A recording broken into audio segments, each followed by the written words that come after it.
right, it looks like we're live. If you are currently watching, let me know if you can see the stream and hear me.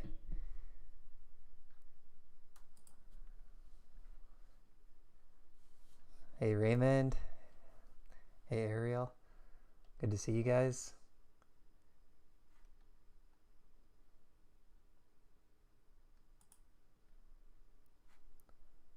Okay, I'm gonna try something here.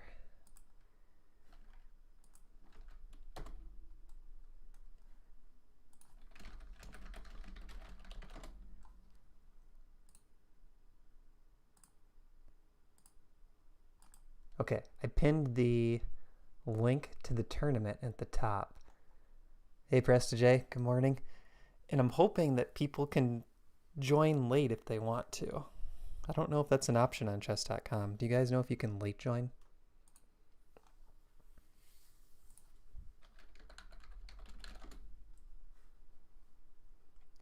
We have 8 players currently, 7 minutes to go.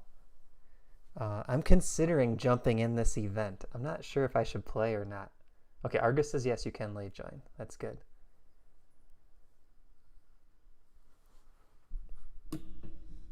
I'm considering just jumping in this myself as well, just to get to play some of you guys.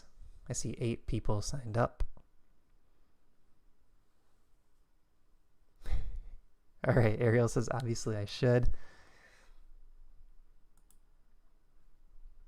All right, there we go. I'm in. This will be fun.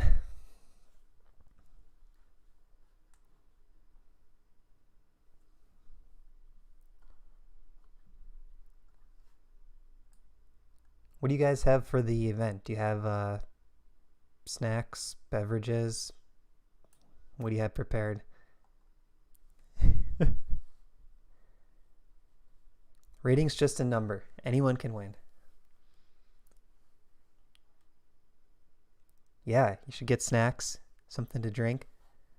I have both ice water and iced coffee. I'm ready to go. No calories though. Arga has dinner. Very nice. What's for dinner, Arga?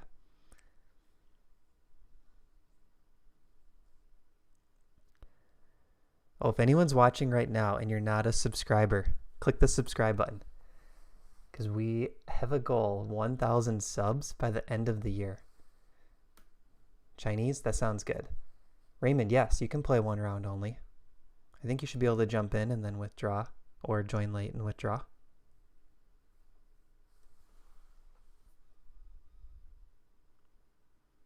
Oh, and also click the like button if you haven't clicked the like button yet. I see 1 like, 6 viewers.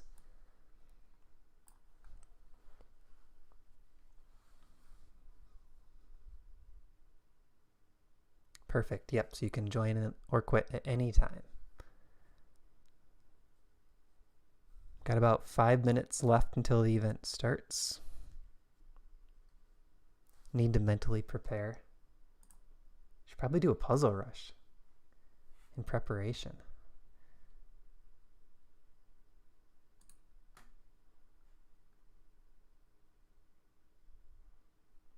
It doesn't work too well on the screen share. There we go. Let's make it small.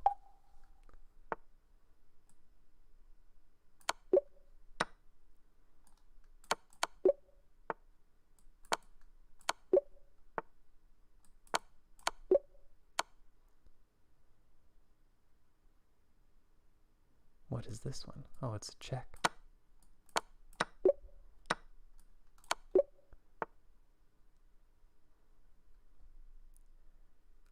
I don't know the answer.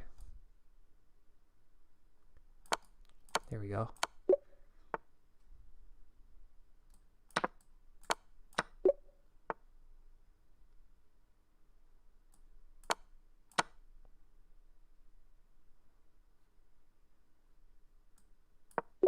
Queen came back to block in the end. Did not see that at first. How do we get out of these checks? Alright, that'll work.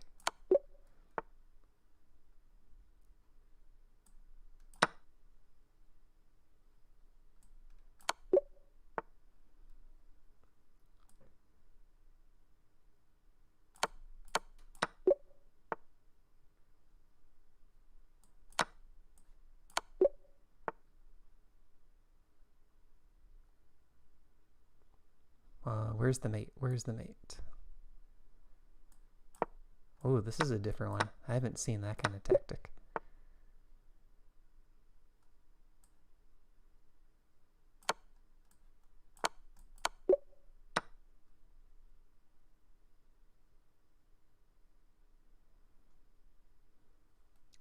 Queen check, king over, back rank mate. So many of these are back rank mate. Technique is crazy. I don't know about that. I feel like some days I'm sharper than others.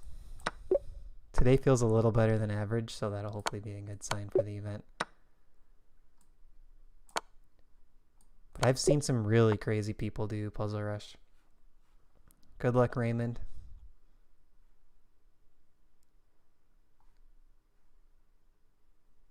Oh, did I close out of the tournament tab? Okay, I should probably go back.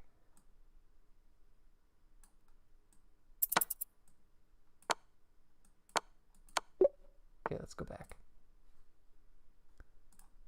Gotta make sure we're ready for the tournament.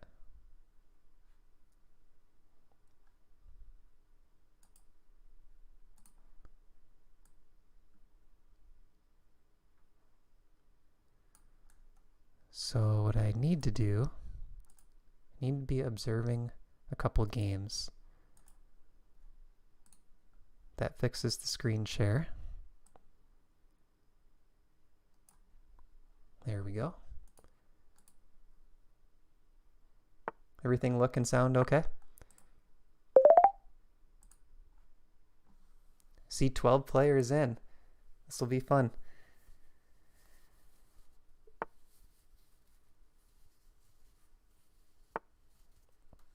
Yeah, if you haven't joined, come on in.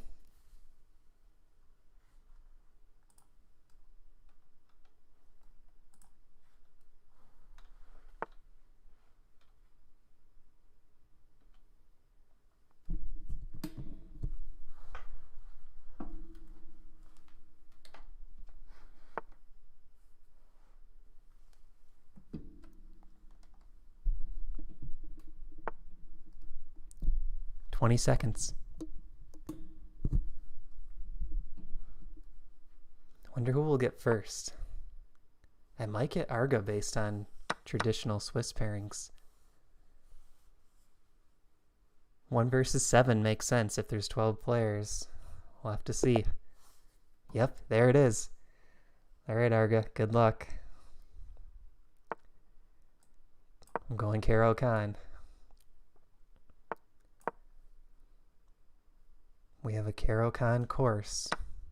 I probably don't have it memorized enough, but that's okay. Okay, so I'm pressuring this D pawn. C3, it's the common move. And now we recommend queen C7, guarding this F4 square from the white bishop. So there's not an easy bishop F4 at least. Knight E2, that's book. So now I'm going to pin the knight. This is the main move. Oh, he's going H3. He's going H3. I don't really know the theory in this line. I should, but I don't. Okay, so bishop back to D7 is an option. Bishop H5 is an option. Bishop H5 kind of encourages G4, which does nicely open up the king. Let's just go for this. I think I'm okay with G4 being played.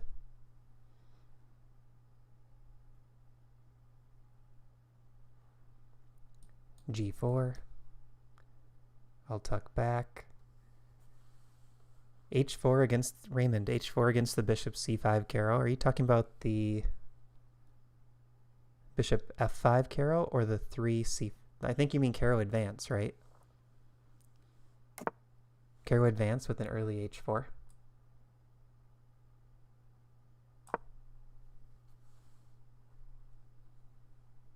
I think those lines are pretty dangerous for black. Yeah, caro advance early H4 when they play bishop F5. I like those lines for white. You know, I think it's okay for black, but they're really tricky.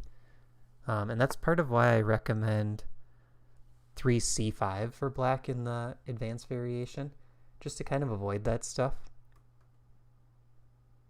I don't want to have to memorize so much theory. All right, so we're looking over here at the king side. The plan is going to be something like this, this, this, this. It's kind of what we go for in the course. Arga's setup is very solid though.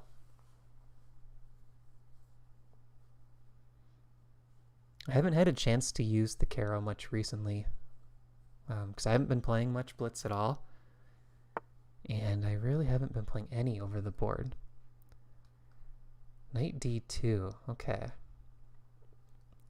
So now what I'm thinking is this is the good bishop for white. This is technically my bad bishop. So it's a bad bishop because it's on the same color as all my pawns. This is a good bishop. It's opposite color of Arga's pawns.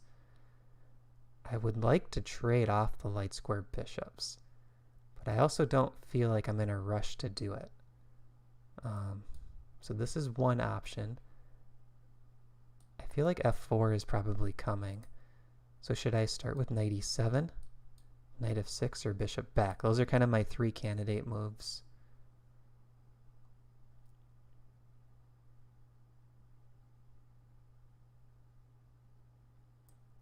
I think let's start knight e7. And then the plan is going to be drop this bishop back. Trying to trade off the light square bishops.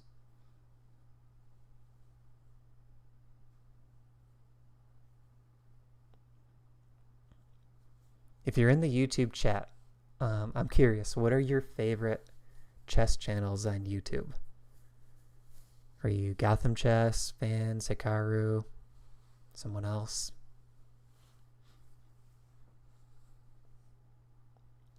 I personally really like the Gotham Chess YouTube channel, and I like Danya's channel as well quite a bit. They're both very instructional.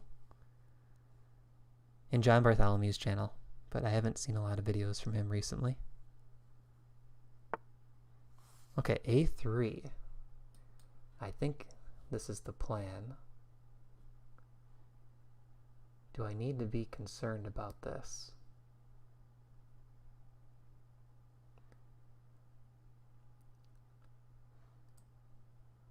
I think I'm going to just castle here. We'll see what he does. b4 is playable, but what I'm hoping for is in the end maybe this d-pawn becomes a weakness. A Gadmator? Yeah, I might be pronouncing that wrong, but his channel is good too. Really nice channel for kind of reviewing historical games.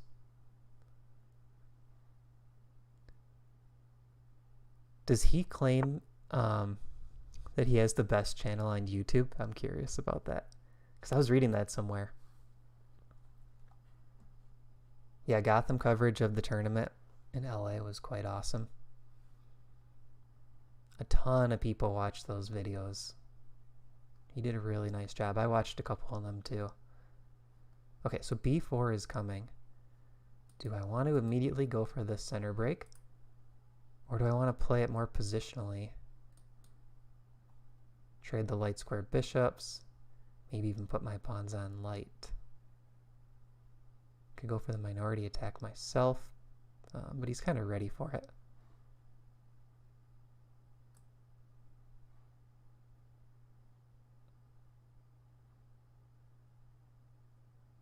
Let's go for this center play. So this is my plan. And then if I have the option, I'm going like this and like this.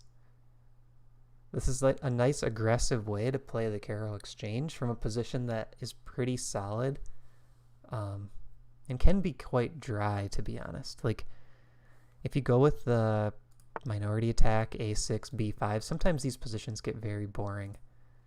This is definitely a more interesting way to play it. All right, so he's hitting h7. Bishop takes h7 threatened. I could block right now and offer that trade of the bishops, because knight f4, no, knight f4 can't be played.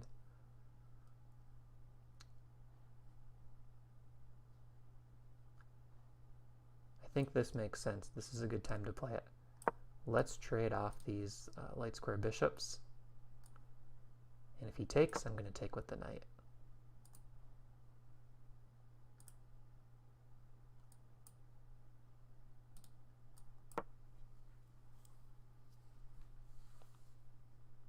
Then we got to get the rooks to the center.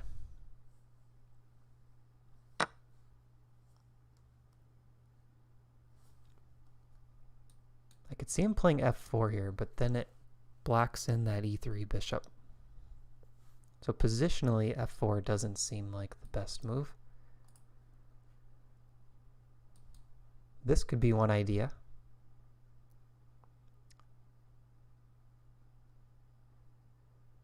And I'm not sure what my reply would be.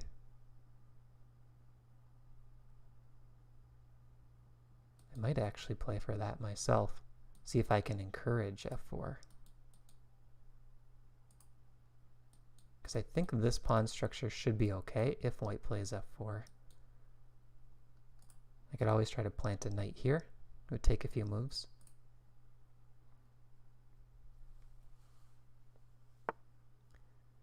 Yeah, Arga's rating is 1300, but he's a very strong player. I definitely don't take him lightly. 1300, he's really good. So now we can start to play for the center. Rook e8, b5 is a good move too. Put our pawns on light squares.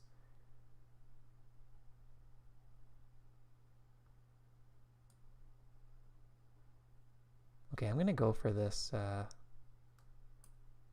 think I want the light squared pawn strategy.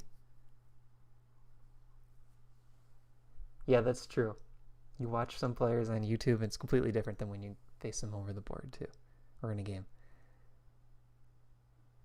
Or do I just go for this right away? e5. Let's do b5 first. So what I'm trying to do is prevent this move, because sometimes after e5, c4 is a really nice counter, hitting the d pawn.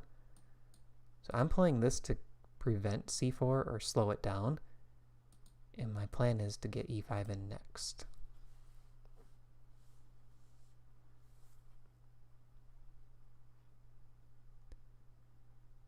If b4 is played, what's happening is all of these pawns are on the same color as the bishop.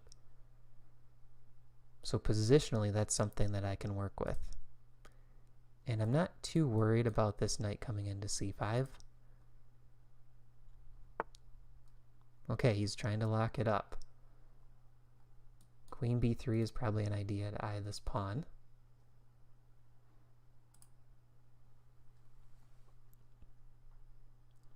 Oh, so here's something interesting. I didn't notice this before. If we look at the f4 square, I have bishop, queen, and knight all defending it. He only has knight and bishop guarding it. Let's go for this. Let's push this pawn right up the board. And maybe I should have even done that last move. I didn't realize that I had f5 coming all the way up to f4. So this is not an easy threat to deal with. Maybe like f3. But now my pieces are starting to come forward for an attack. He also has to keep an eye on this. There could be a tactic later where my knight can take one of these pawns, but right now they're well defended. It would probably be this pawn, but just something to keep aware of. Like maybe I could play here, take, potentially have that capture. All right, he's going for this c5 square. Makes sense. But now I can push ahead. And maybe even push here and try to open up the white king. And what I'm thinking is once the knight comes to c5, I could play this. He takes back, and then we can focus on the kingside attack.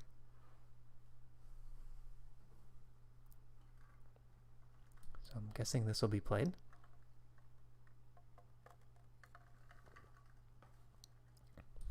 Then I would like this move. My knight's ready to hop in. My rook is well placed.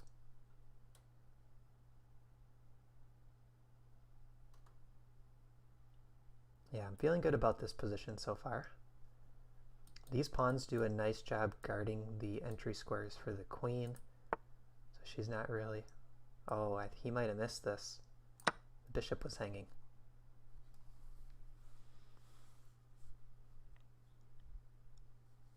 Yeah, it looks like he missed it.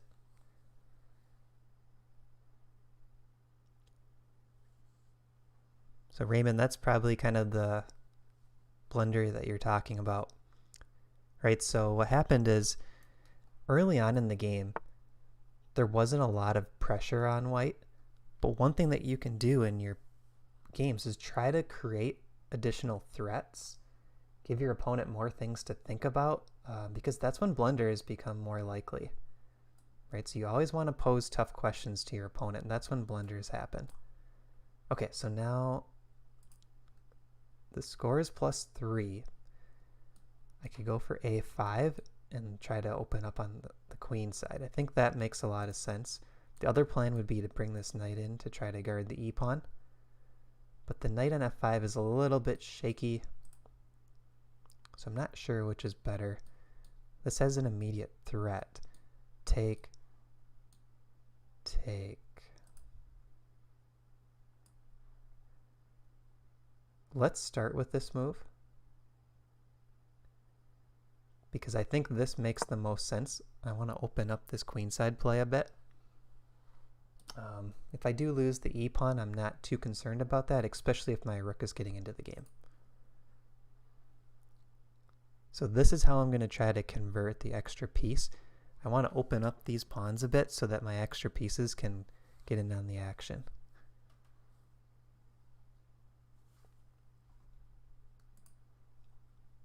And here's the tournament standings so far. All the games are still going. No one's finished yet.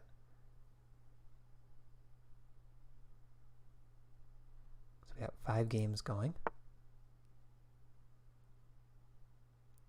Oh, there's a win. Cynical from the ChessGoals Discord won his game. All right, knight c5. Hitting this pawn on e6.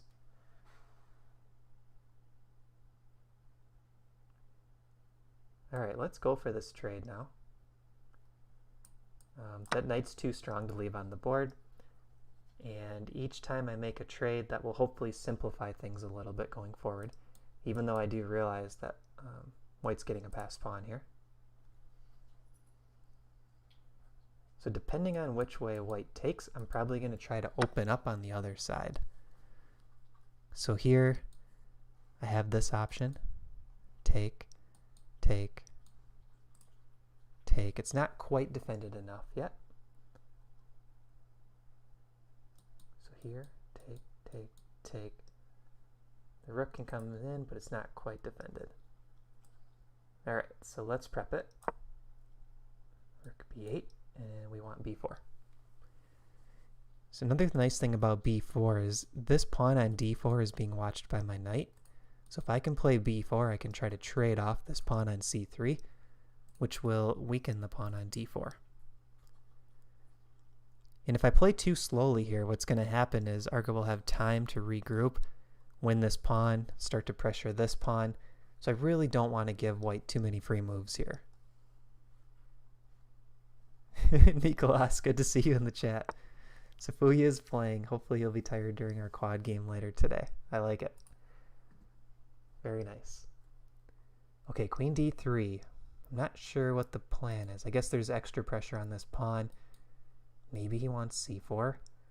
But let's go for this push. Let's get these trades in. Oh, I see. Hitting this e3 pawn. Okay, that makes sense. Now what I can do after takes, knight takes, queen takes here. Oh, I was looking for the fork, but there is queen takes e6 check. So I have to be aware of queen takes e6 check. I wanted my knight headed all the way to c2.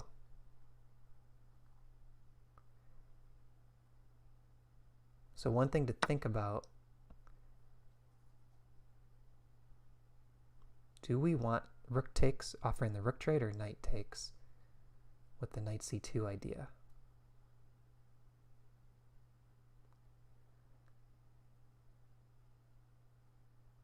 I think knight takes. And the reason why is this e6 pawn I think is well defended by the queen if I get to play queen c6. That seems like a nice way to keep an eye on both of these center pawns. And then I can try to reroute my knights.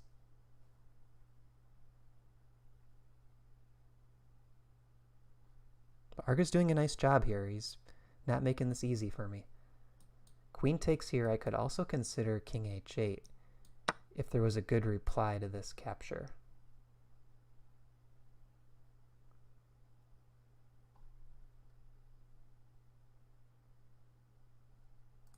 Let's go with this queen move. Renewing this threat. Because this knight can cause some tactical problems too. You have to keep watching all the threats.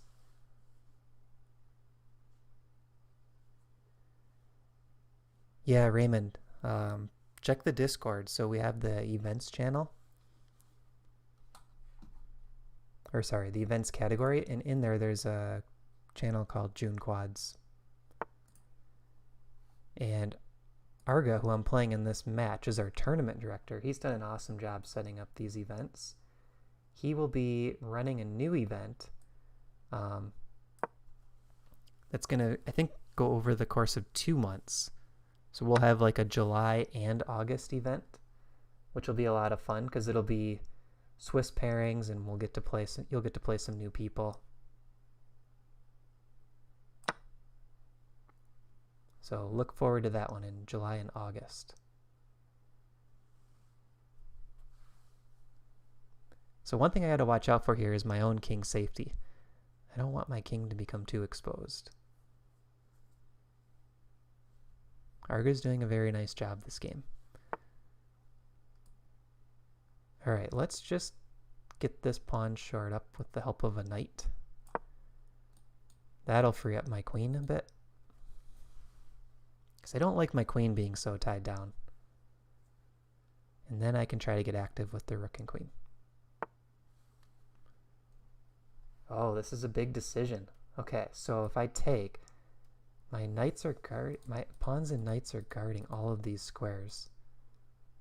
This should be safe. He might have missed that the knight guards this square.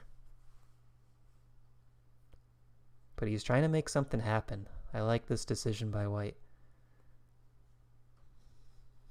He's trying to mix it up a bit.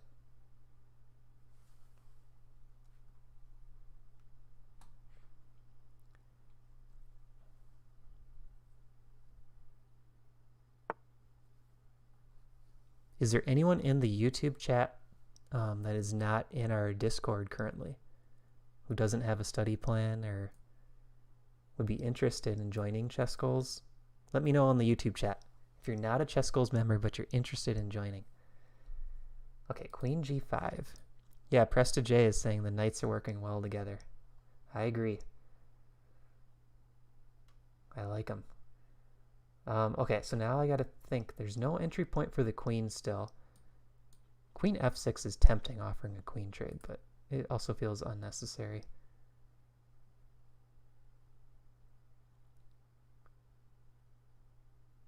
Maybe I'll go for it just because the knights are still working so well together.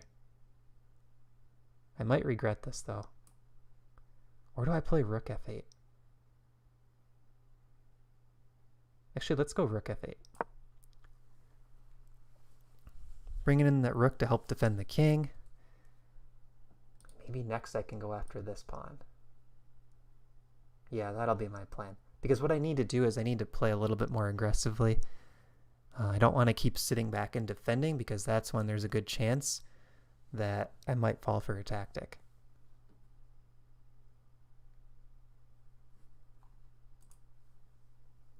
Checking the standings, we have 4 games still going. Presta J, congrats on the win. So we have 2 ChessGoals members already notched their wins. Presta J, and 3 now. I see Raymond got the win. Alright, so Argo goes rook to f1. Let's get this other knight into the game. He's been waiting. So now the queen needs to come back to defend this pawn. And I think my plan will be push this. Queen e3, push this pawn up.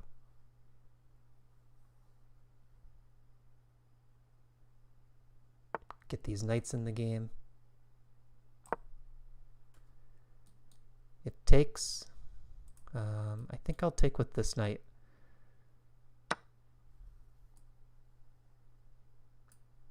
Well, this one opens up my queen. I can bring the queen over this way. Yeah, let's open up the queen. Because the knights are still doing a really nice job down the e-file, defending everything. I want to get this queen active. And Arga's getting a bit low on the clock.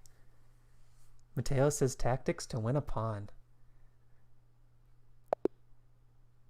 Alright, Arga resigns. Good game, Arga. Very nice game. You did not make it easy on me, even after blundering that piece.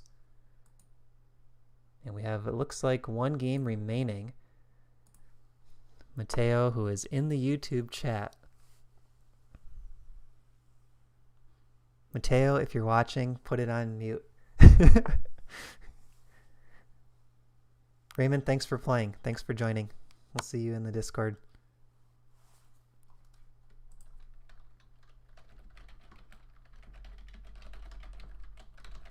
If anyone's watching who's not a ChessGoals member, there's a link with information about joining. I put it in the YouTube chat. So in this game we have B Heart G against Mateo. Mateo's down a pawn. We have this knight endgame.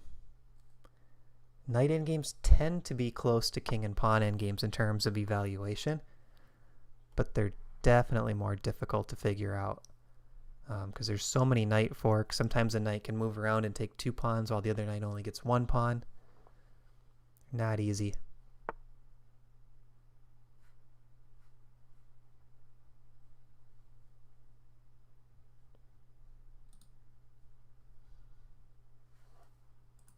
Thanks for the game, Arga.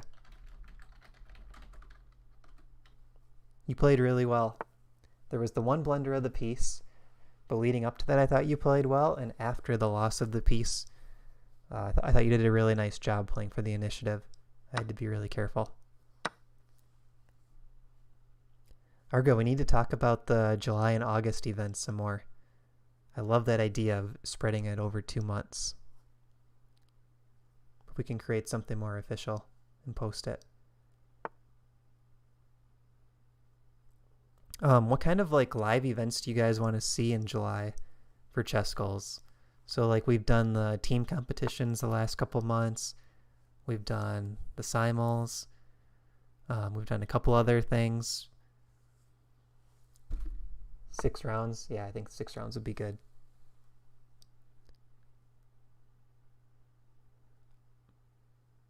And Arga, are you thinking you want to do 1 game per week? Like, would there be any benefit of allowing like 1.5 weeks to play each round, or does that get too confusing? Like we could do Sunday through Wednesday, like 10 days, and then like Wednesday through the next Sunday, another 11 days or something like that. Or is that too confusing?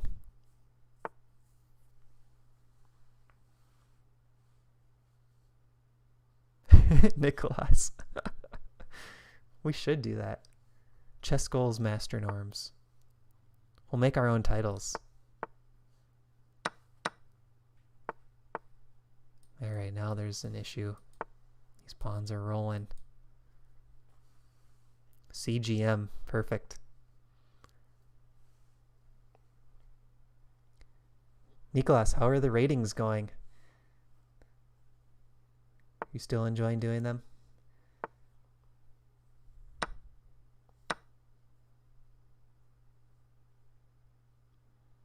If you guys don't know, we have a ChessGoals rating system now that's being tracked in our Discord.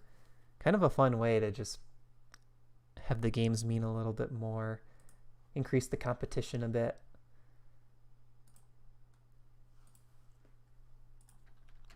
Raymond, I think it's probably too late to join the June quads. We'll be announcing the July event soon.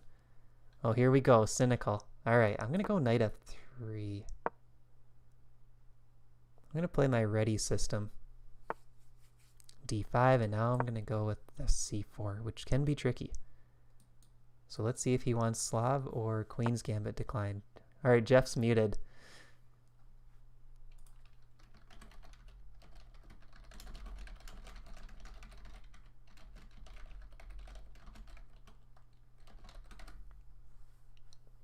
So we have a Slav. Okay, if you guys know someone who plays the Slav and you want a fun anti-Slav system, this is going to be my recommendation for you. So what I'm doing here is I'm starting knight f3. After d5, I'm playing c4, c6. So this is a Slav, except this d pawn is back on d2. So if knight f6 is played, what I'm going to do is play knight c3, and I'm going to keep this guy back. This is an anti-Slav system, and it can get tricky. So after this, and the bishop comes out, then there's queen b3 ideas. And queen b3 will pressure both of these pawns at the same time. So if you want to play something that's a little bit tricky against the Slav, this is a really nice system to use. The main move is to push this pawn up, I think. This move, there's also these kind of issues. Queen b3.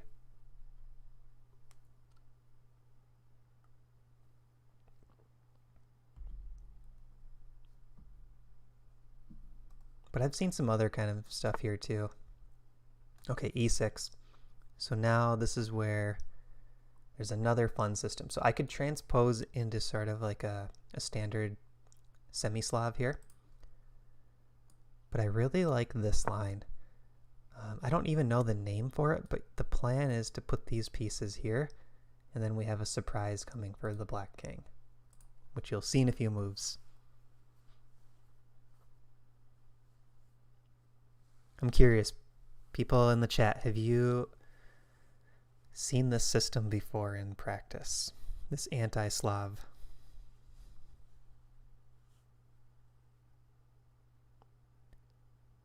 Oh, cool. Okay. Sorry, I wasn't paying close attention to the chat. Nicholas is saying, updated rating list comes out tomorrow. I'm excited to see it. Arga is saying, yes, 10 days per game. This is going to be groundbreaking, I think, Arga. 10 days per game. That's perfect, because a lot of times it's really hard to get that game scheduled in 7 days. But having that little extra leeway, where like maybe you have 2 different Mondays you could schedule it, or 2 different Saturdays for one game. I really like that. I'm actually wondering if I should join one of the rapid events too. That would be pretty fun. Or not rapid, classical events. Alright, so now I expect Cynical to castle kingside. Or maybe knight d7. Kind of the typical semi-Slav setup.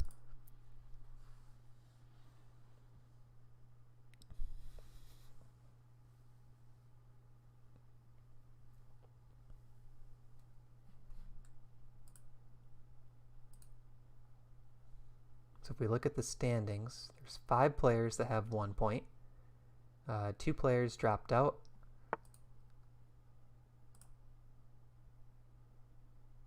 Five players have 0 points. All right, a quick e5.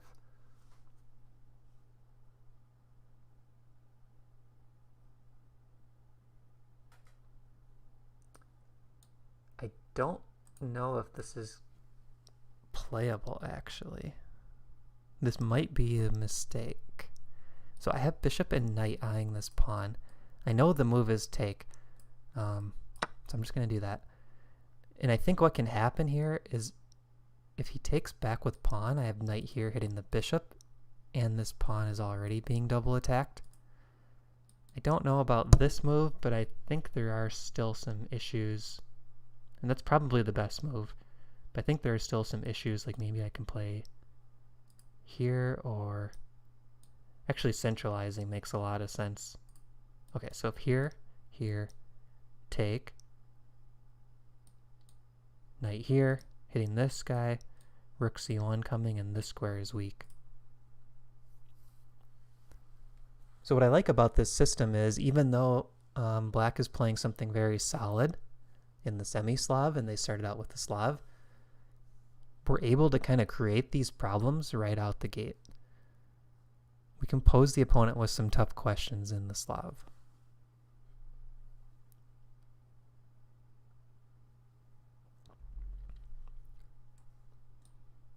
Okay, so pawn takes, knight b4 is coming. Pawn push, sorry, knight b5. Pawn push, knight d4.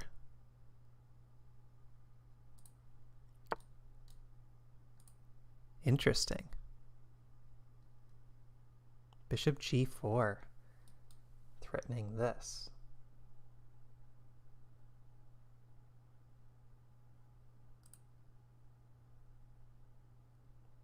Okay, but I think I can take, and if push, I could take again. Take, knight takes. Could shore up that threat. It's a nice idea. He gets to play active.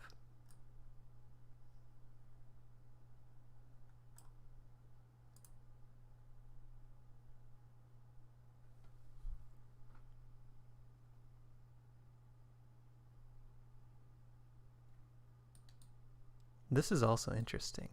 Take, take. This pawn still can't be recaptured. Oh, I kind of like that. H3 takes, queen takes. If takes, takes. And there's not any of those like bishop check discovers on the king. H3 here, take, take, take, take, push. This pawn hangs.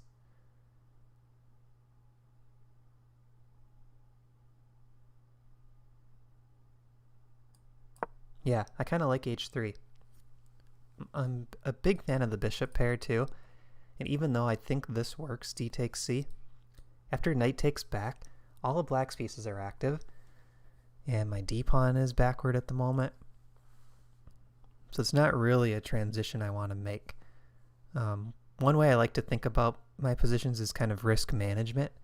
Like my position was already looking good, but do I want to give my opponent counterplay? Do I want to give the opponent chances to come back when I already feel my position is good? And in this case, I think I can play more solidly with h3. It looks just as good as d takes c. That's another nice factor, but I'm kind of limiting the risk of my opponent coming back. I'm trying to limit their counterplay. To me, this is the only move that looks like it kind of mixes things up for black, but what's going to happen is if I take, take, take, I'm winning one pawn back right away. Yeah, I think I'm okay with this. So if takes, knight takes, there's no pawn push because I take with check. So I'm up one pawn, and this can't be recaptured. And I have the bishop pair. So I kind of expect him to castle here. Kingside castle is what I'm thinking. And then I need to get developed.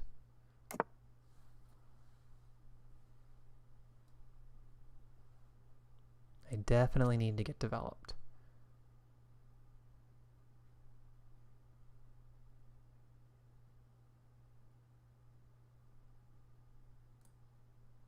I don't know where I want that bishop. So that's one thing with these systems that I should have mentioned. Sometimes it gets a little bit funky figuring out how to develop your pieces. Okay, let's see. Take,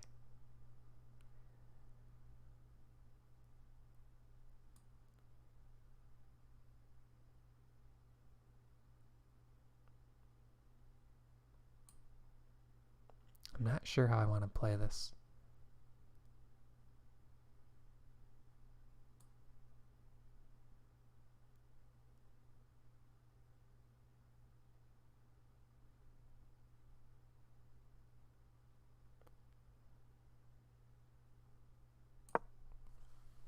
I think I just want to get castled. Get my king to g1. And then try to create some trades in the center. Maybe get d4 in. As long as I can still hold this pawn on d5, I don't want to lose that pawn for free.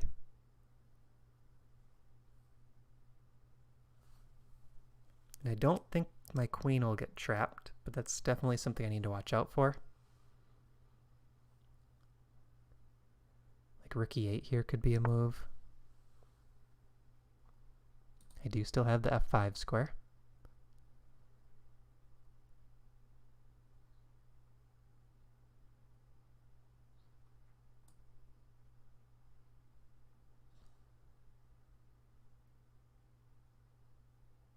All right, let's get rid of this and then castle.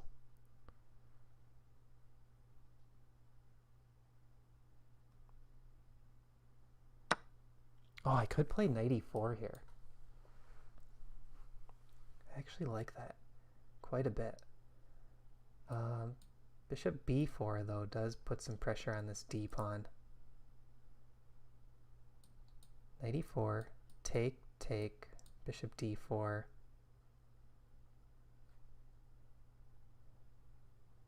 Bishop b4. Well, I have rook d1.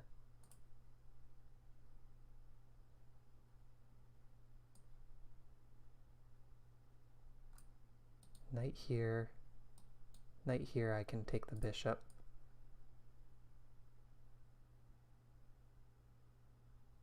Yeah, this seems pretty good. I think this is a nice way to try to limit the counterplay that black has. I do have to watch out for this idea, but I do have the bishop kind of blocking the file of the rook. So that should be okay.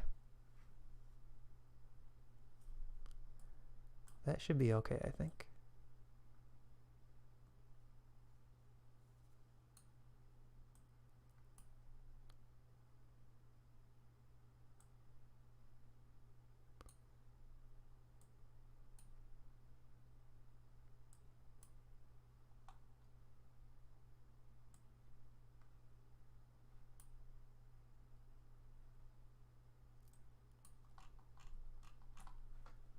All right, so just checking the stream settings. So just to review, knight takes, queen takes. I think the best way to put some pressure on me is bishop out here, hitting this d pawn with the queen and bishop. But my plan is rook d1, and then I'll castle. And if bishop takes, that bishop is going to be pinned to the queen. I could also play rook d1 and then kick that bishop out. Oh, bishop here, I have bishop d3. That's a cool move, threatening the mate. But the bishop could become a little bit loose here as well. Something like that. But I guess I always have check. So maybe that's the way to play it. Here, g6. Then I could castle kingside. Okay, he's running the king. Let's just get our king to safety. Is there any reason to start with this? Threaten the mate, try to encourage a pawn push? I do kind of like that. Let's encourage a pawn push.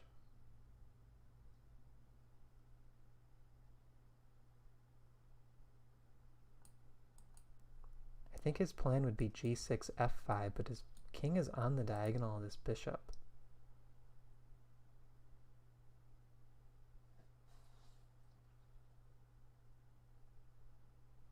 No, let's just castle. Play it safe. We can try to open up the king next.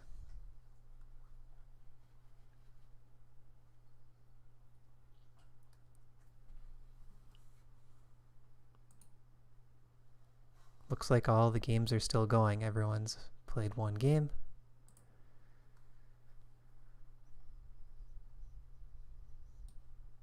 Yeah, this is sort of what I'm playing for. This long, dark diagonal.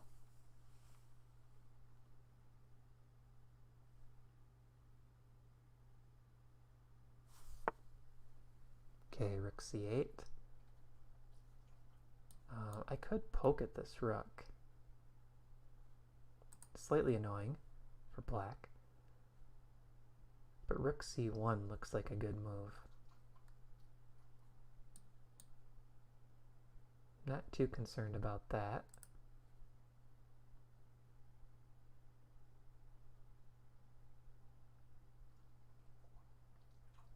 I do like this though. Encourage g6 and then maybe here, bishop c4, eyeing this pawn. Get both pawns to play up. The thing I don't like though is there's not a great square for the queen, my queen.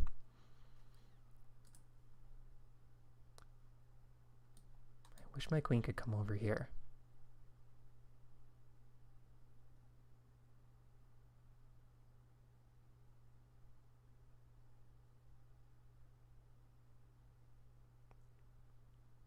I'm not sure how to make that happen.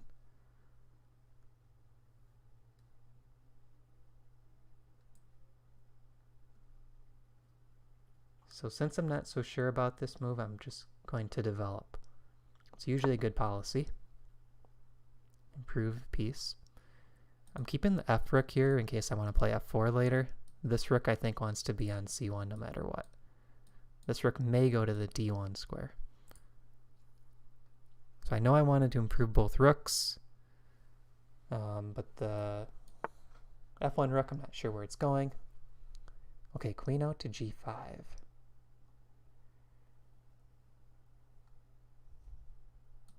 Is the idea of this? I'm not sure. Maybe he wants a queen trade.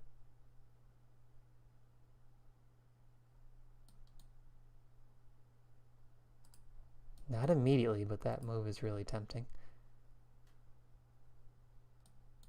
This hits the bishop and that pawn.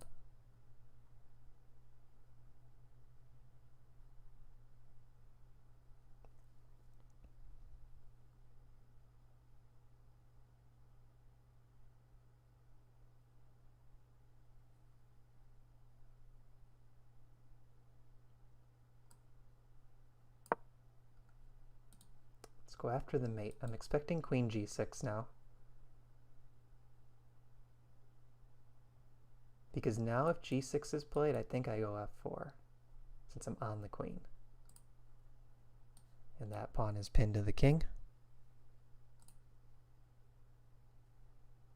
So queen g6.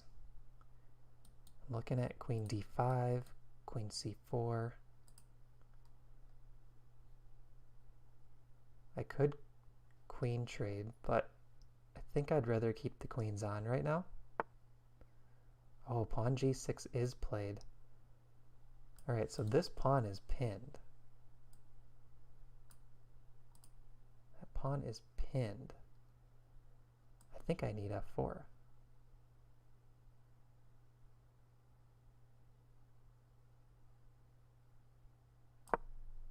This pawn can't move at all.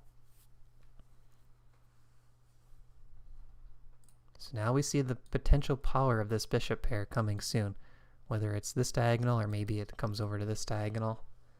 But I want to keep those guys pointed up at the king.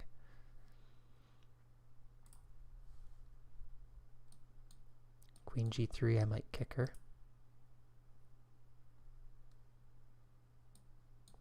Queen e7. So at some point I have to decide if I want to capture or push. Pushing could also be a nice option. All right, is there any tactic here? Like if I take right away, knight takes. Oh, there could be a tactic here.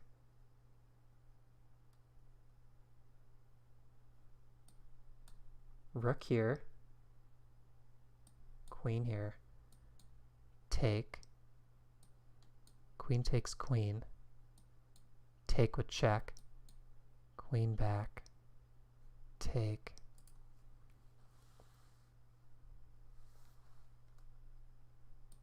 could take first. Knight takes.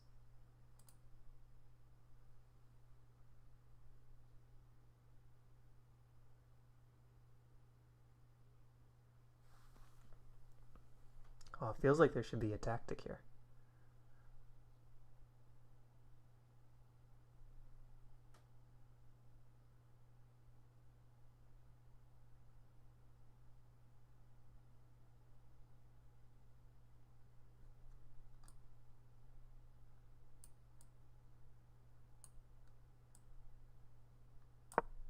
Feels like there should be a tactic here, but I gotta watch the clock. So this pawn is still pinned. It's not going anywhere yet.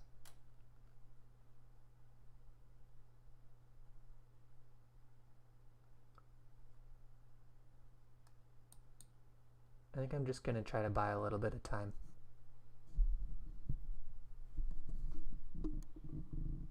The Gregoric system against the King's Indian. I'm embarrassed to say I don't know the move order. What? Can you tell me the moves for the Gregoric system?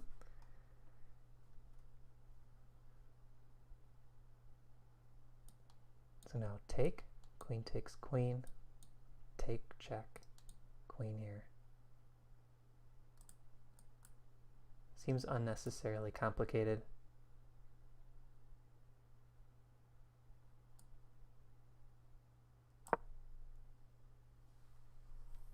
I'm playing this slowly, but I'm on the bishop. Still threatening this. Rook takes f7 ideas. Kind of playing this based on the clock. I think there is something better, but I just don't want to blunder myself. So queen e7 is what I would expect. Oh, going aggressive with the knight. Okay, my bishop does guard this.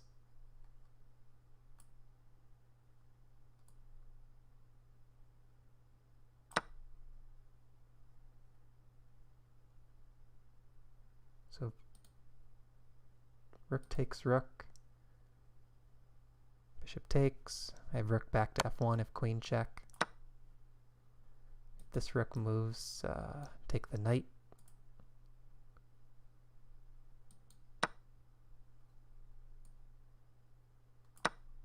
Pawn push, I have the check. Queen check, I have the block.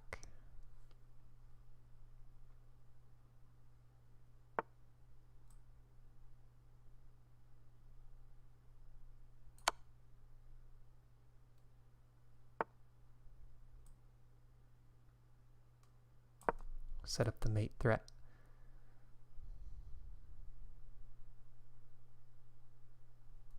Two mate threats. Okay, good game. Cynical, very nice game.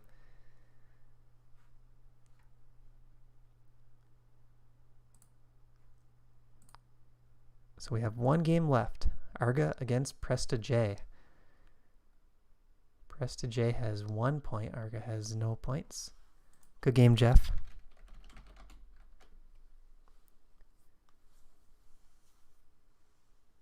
Okay, so the Gregoric system is d4, knight f6, c4, g6, knight c3, bishop g7, e4, d6, knight f3. Yeah, I think that's a good system. I think it's nice and solid. So if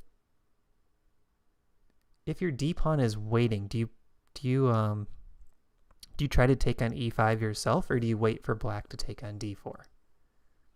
What type of structure do you play for? I think they're both good options. Yeah, look at the rook activity. So it's always better to have your rook behind a pawn, and that's probably going to save the draw here for Arga. Even though he's down one pawn, having the rook behind the pawn is important because it gives you a lot of flexibility. This rook is stuck. Oh, I might have taken that pawn and then tried to bring the rook back. That's probably still fine, but now this pawn is really dangerous. So yeah, this should be okay still. Rook here, take, take. But now it requires knowing the Philidor position, I think, if this pawn can be defended.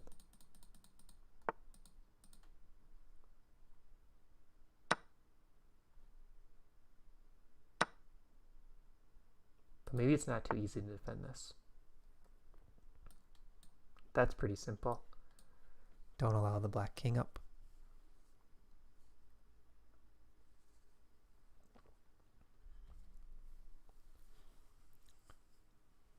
So let's check the standings.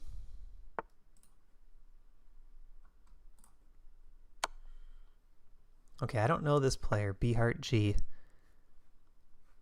B Heart G, if you're watching, are you a ChessGoals member?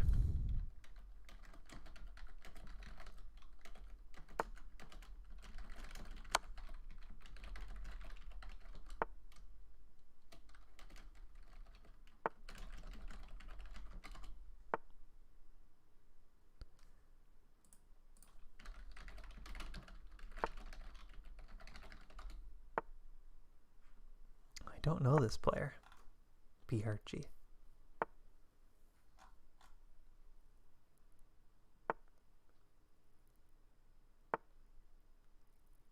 Oh, maybe I do. Okay, I don't want to say who it is, but I might know.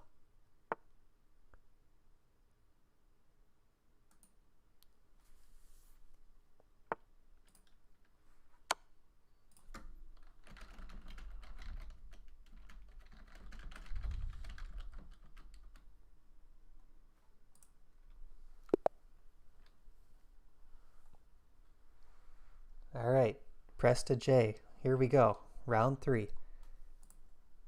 Round 3. We got 3 players on 2 out of 2. So I'll be playing B Hard J. Or sorry, press to J. Cynical is playing B Hard G. Getting confused. And we get another caro-kann. Another caro-kann.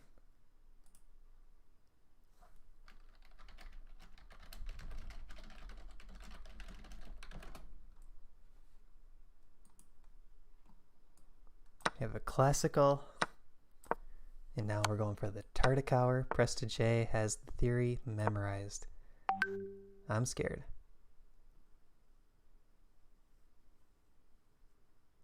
Yeah, Argaphilidor,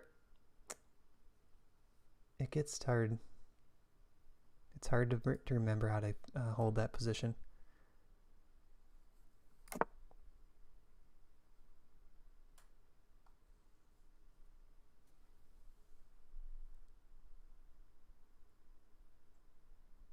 So let's see what strategy Press to J plays in this game. Kingside or queenside castle? This is from the ChessGoals Caro-kann course.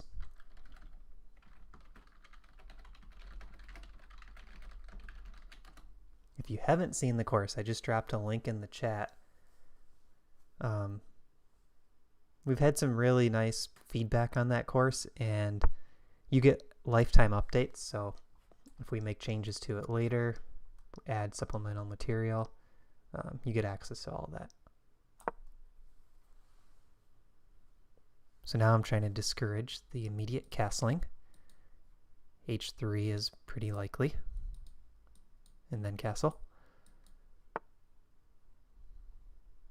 Okay, queen on c2. So this could be a kingside or a queenside castle at this point.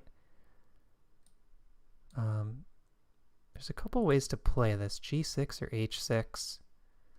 H5 I think might even be our recommendation in the course. Let's go H6 though.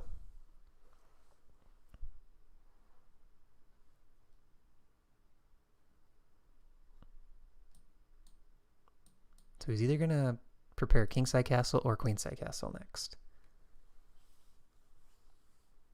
Yeah, Arga, I think the chess.com endgame trainer might have that as an option. I think you could play the Philidor.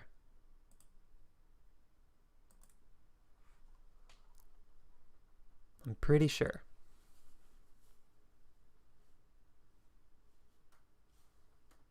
Is Mateo not responding?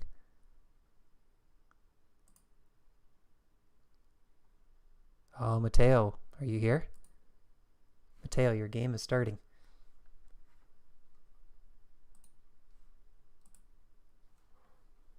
All right, knight g3, eyeing this square. Okay, I haven't really seen this before.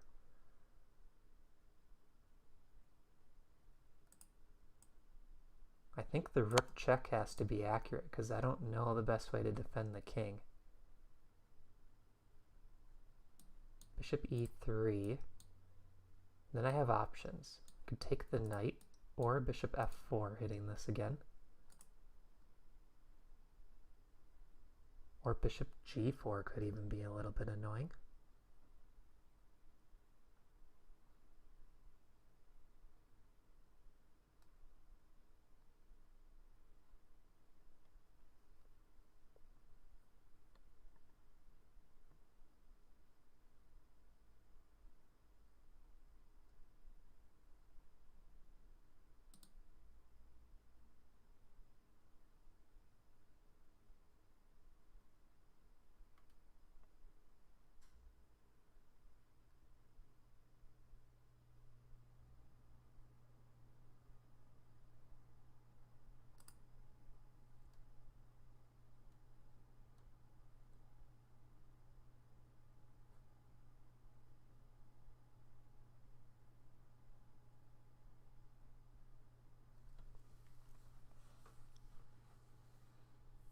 Yeah, bishop e3. I think I'll go bishop f4.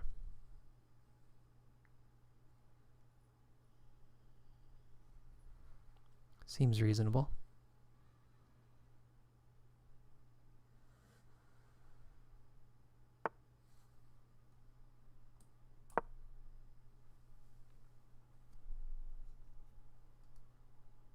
So now we're going to see queen d2.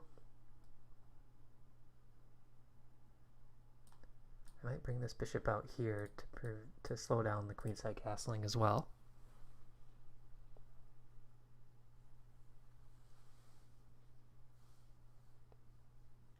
Yeah, there's definitely a difference. Like, you can have these endgames down cold, like the Philidor, but then once you see it under time pressure, it can be tough. There's the nerves playing a factor.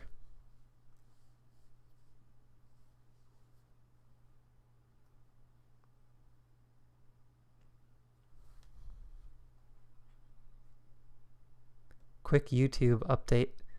If you haven't clicked the like button, please click like, and if you're not a subscriber, please subscribe. We're trying to get 1,000 subs by the end of the year.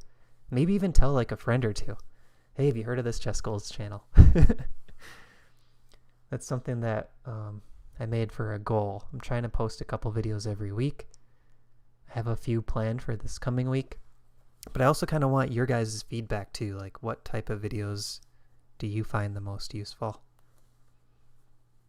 I know like middle game strategies and game analysis are pretty popular topics, as well as like some specific opening recommendations.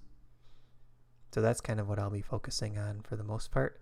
And then kind of posting some of these live streams or maybe even like summaries of things.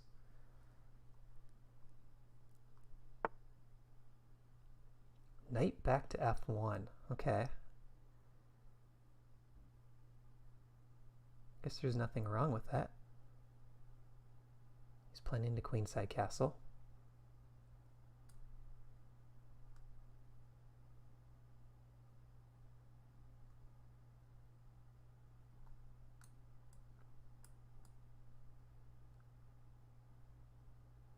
Let's get things opened up. He's playing into queenside castle.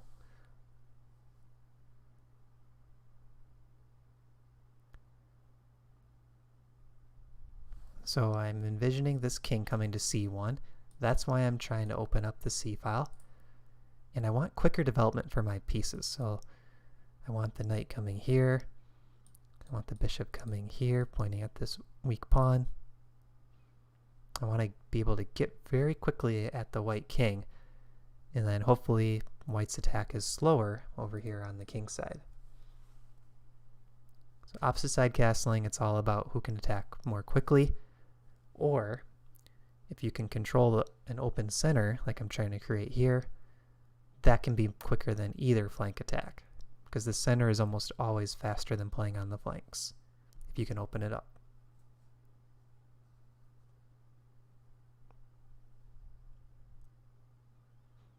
Pushing past, I think, might pose some problems for white.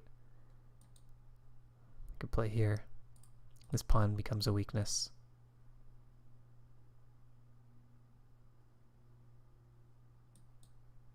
I have a feeling he might want g3. Okay, queen out to a4, hitting my rook and eyeing this bishop.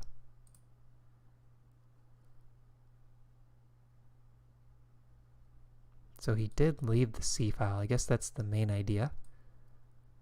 This looks too tempting not to play. Developing that bishop with a tempo, hitting this queen. Okay, very quick reply, queen c4. A little too quick. Too quick for my liking. So if I take, queen takes queen, bishop takes.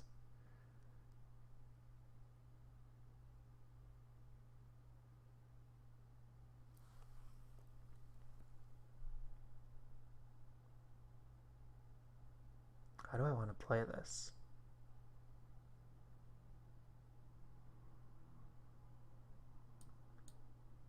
b5, queen takes pawn.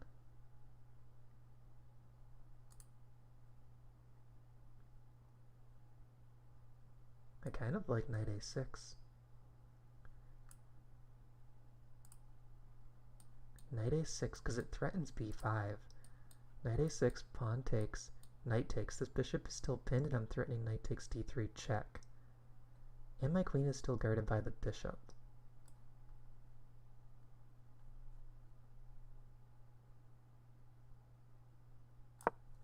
This should be okay. b5 coming next. This queen is getting low on squares.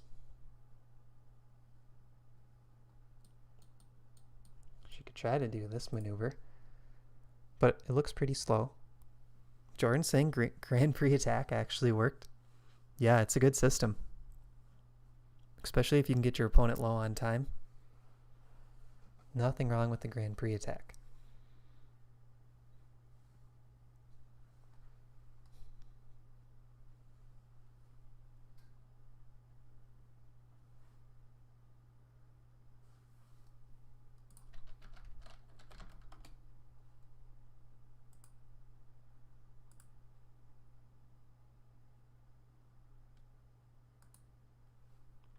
Alright, so here, to recap, the threat is b5. If pawn takes pawn, knight takes, threatening knight takes check.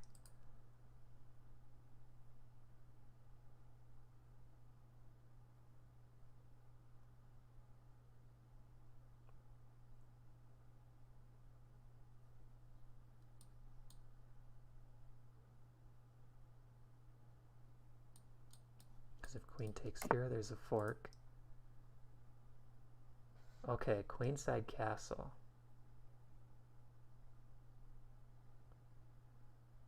I didn't really think this was playable.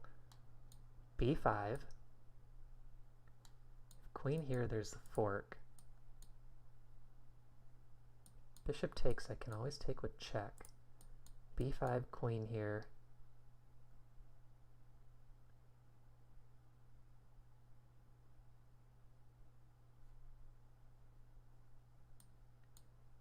Bishop e6, queen has to run out.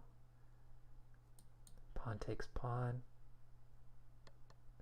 That's looking pretty good. I feel like white's in a little bit of trouble here. Queen here. Oops, sorry, queen here. Pawn takes pawn right away. Queen could take the pawn, kind of keep this pawn structure solid. But I do really like bishop here. Bishop could go this way, but then the queen can try to come in through f5. So bishop here hits the queen, keeps f5 defended. Queen could come back here. I guess there are two squares for that queen to come back.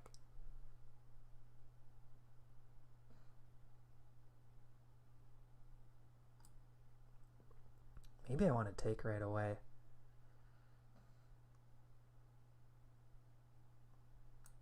Take right away if queen takes bishop here.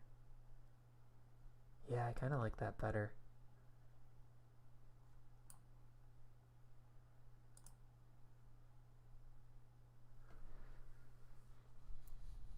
I kind of want to keep this bishop on if the dark pawns are trading off, and that might buy me enough time to do that.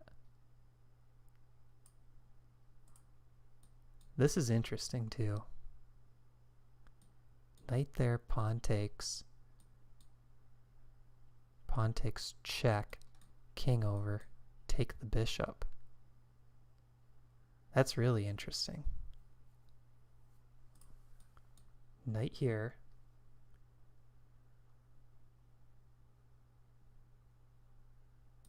Queen could take this pawn. Okay, let's go for this.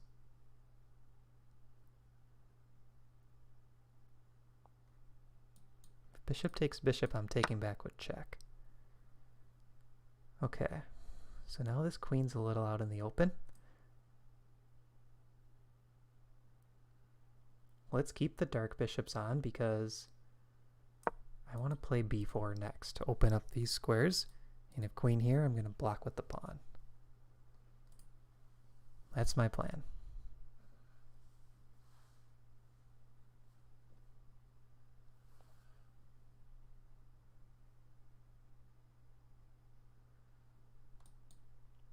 G6 is also interesting there, threatening this, but this comes with the tempo on the queen.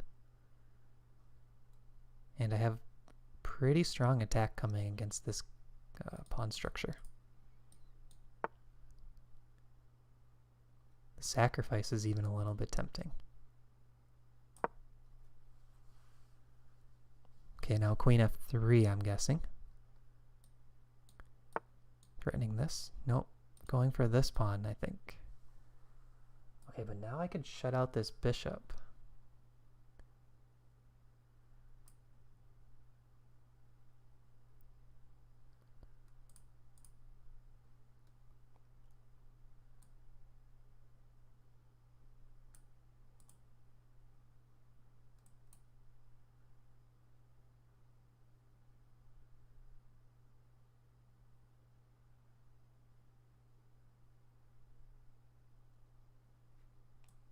Yeah, let's shut out this bishop, and knight b4 next.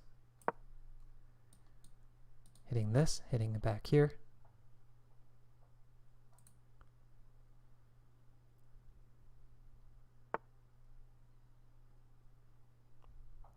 I think bishop to b1 will be played to defend everything. But now we're getting close to a mating net. This is really close.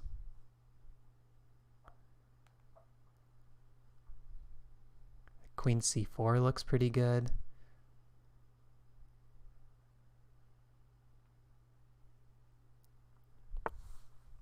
Okay, there it is. Bishop back to b1. Queen c4 threatens knight takes a2 or knight d3 check.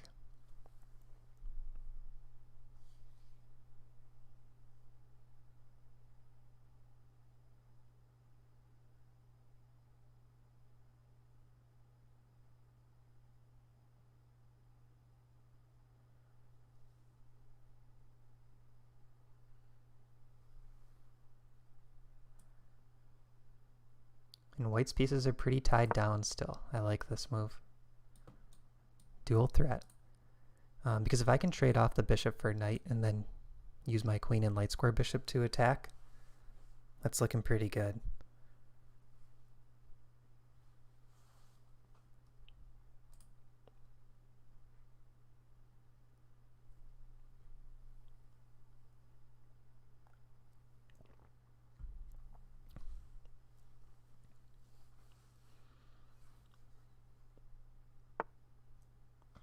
Okay, b3.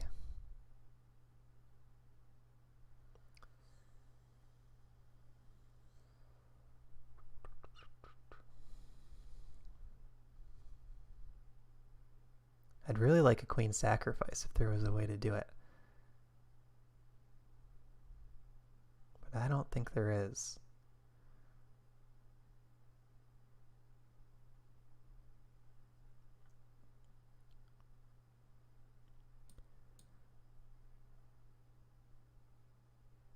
Knight check, bishop takes, queen takes. That bishop can't move because I win this pawn. This queen is trapped out here for now.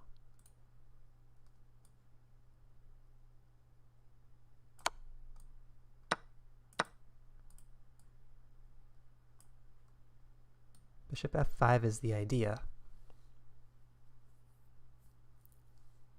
King b2, I still want bishop f5, and that rook is loose, so this bishop can't easily move. The rook could move over here, but then I'm coming with b4, hitting this weak pawn. Actually, if king b2, I think b4 right away. I don't know if I need to take time to do this, because that rook is still undefended.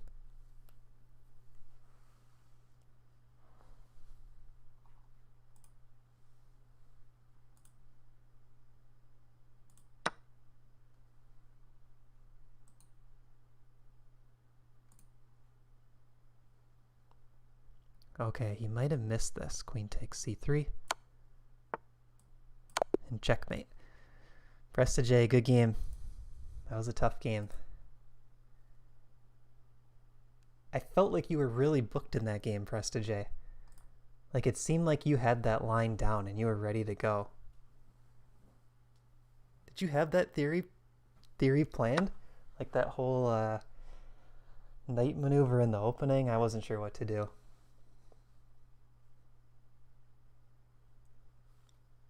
Okay, I'm going to take like a 1-minute break before the last game. Yeah, I thought you might have had a few moves. I'm going to take a 1-minute break.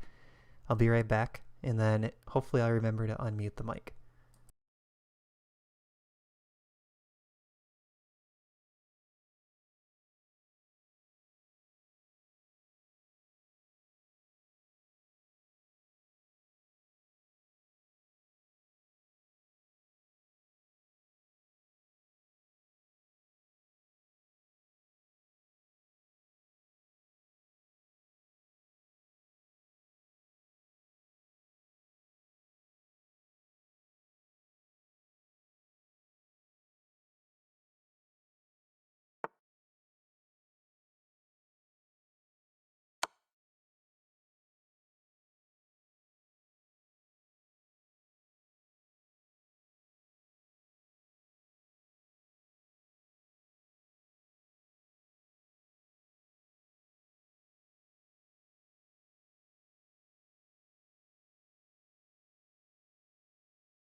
Oh, I just did what I said I was going to do. I forgot to unmute. So yeah, I was just saying definitely go back and watch the comments. And then I was also saying I'll try to add timestamps to this video so that it's very easy to jump around round by round. This game is looking really good for Cynical. BRG's king is on the run. Very advanced pass pawn. Bishop cuts through. Queen's on the light squares now.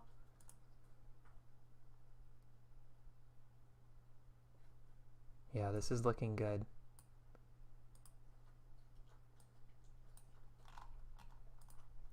Can everyone hear and see the stream still? YouTube gave me a comment about something about the bitrate. I don't know if that's just because I was muted.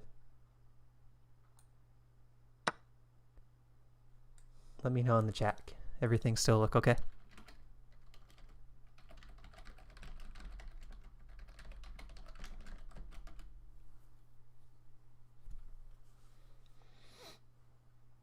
All good? All right, thanks, Nicholas. Jordan says yes, all good.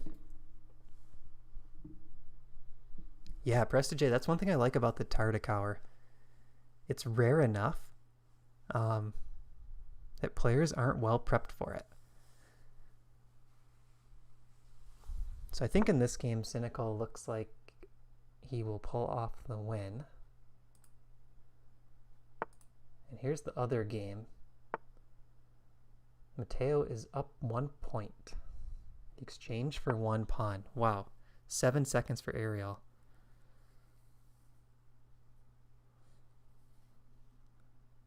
Oh no, we just saw him flag. That's unfortunate. Ariel, looked like you were playing a really good game here. That's unfortunate. So looking at the standings, I've played Presta J, I've played Cynical, and I've played Arga. Jordan has 2 out of 3. And if Beehart G ends up losing this game, which looks like he probably will, he will also have 2 out of 3. So we should be getting Jordan or Beehart G. I think Beehart G would be the logical opponent because they're the highest rated player. So that would make the most sense to me that they would play up.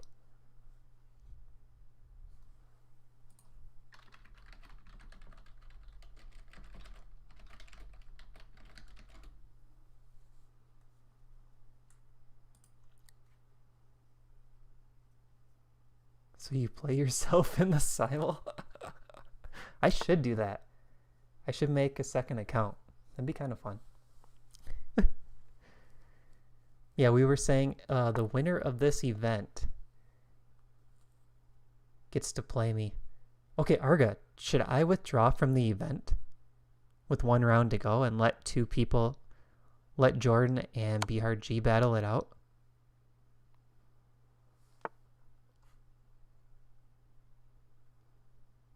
Arga, should I withdraw from the event or still play 1 more round?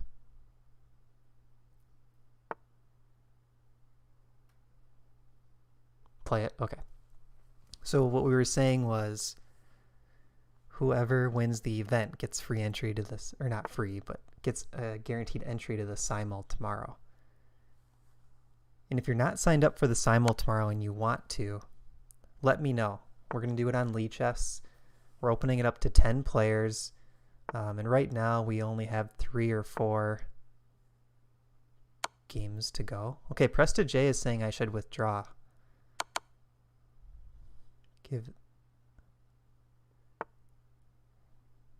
Give everyone a fair chance in the last round.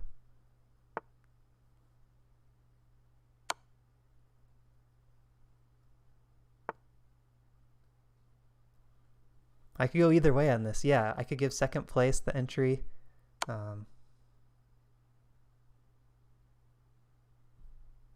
Right, we could if there's a tie, we could open it up to more than 1 player.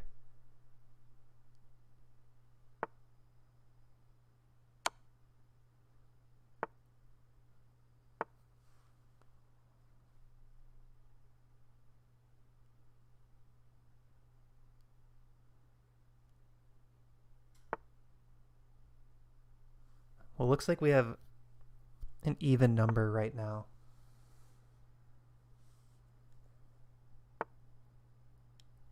Yeah, Sophia, I kind of agree. I'll stay in.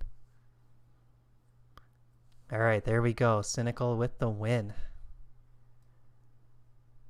So now we have 3 players on 2 points. And I get paired against Beehart G.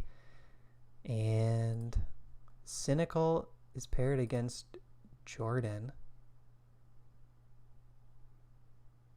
Oh, Cynical also has 2 points. Okay, so we got 4 players with 2 points. Let's go with the ready system again here. I know who this player is, but their name is not public, so guess I can't say anything else. Beehart G. Beehart G, good luck if you're watching on YouTube. If you're watching, maybe you should mute. Just like Jeff did. So this game is very similar to what we saw before. And now we're seeing a different move order, though. We're seeing the bishop come out very quickly. So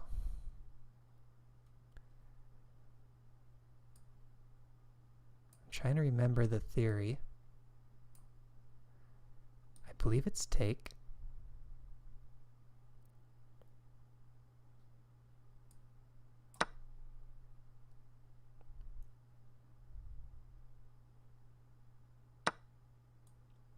And I think it's this.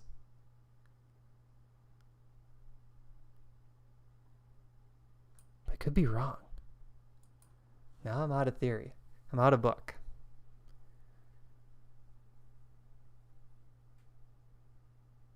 Is it bishop check?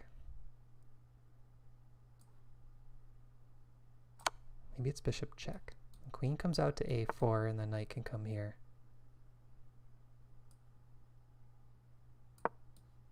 Eyeing this and this.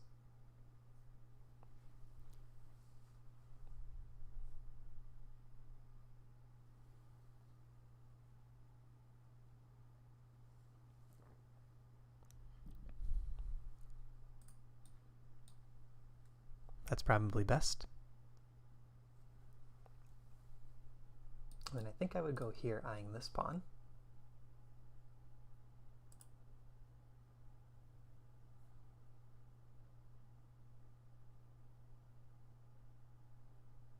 I don't really think I played this correctly though.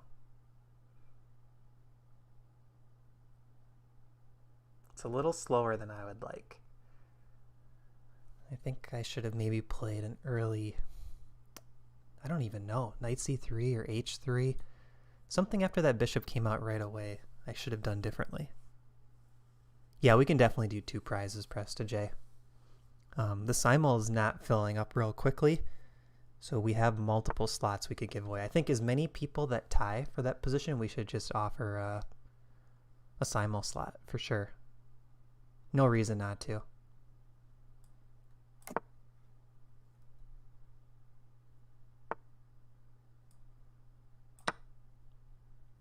Okay, I'm just going to play this sort of solid.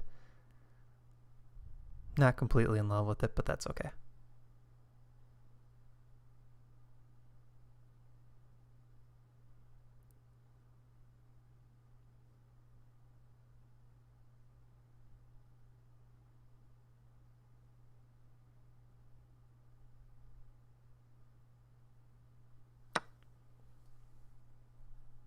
All right, where to put the queen?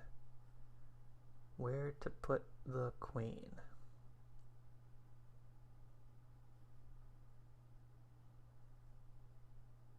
Queen f4 is looking kind of tempting. She could get attacked. All right, let's do queen here.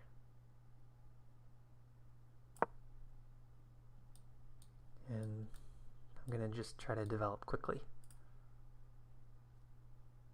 That's the plan. And if I can trade dark square bishops, I'll definitely go for that. Like maybe here, here, here. And create an imbalance of knight against light square bishop. Because that light square bishop is going to be on the same color as all the pawns for black. Excuse me. So if I can do this and trade this guy off, that'd be a good strategy. It's going to be my plan.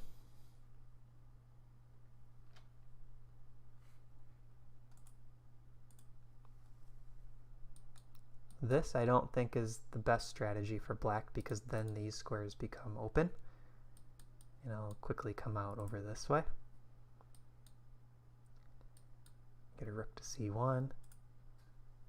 And usually if you have the bishop pair against bishop and knight, you want to open up the position a bit.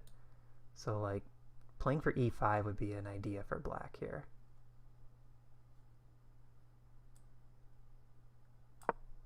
All right, but now this bishop is coming out this way. And that's where the action's going to be, queenside. I'm liking the look of this.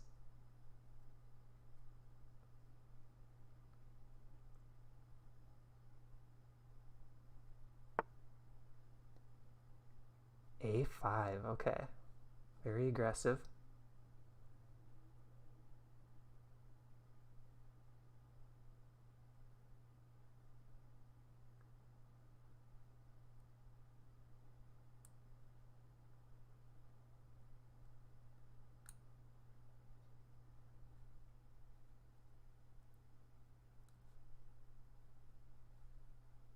I'm trying to decide knight c3 or knight a3. Let's go knight a3.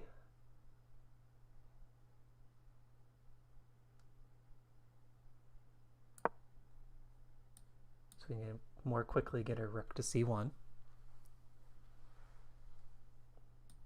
And the idea is knight b5 and then maybe a4. Just kind of close everything up over there.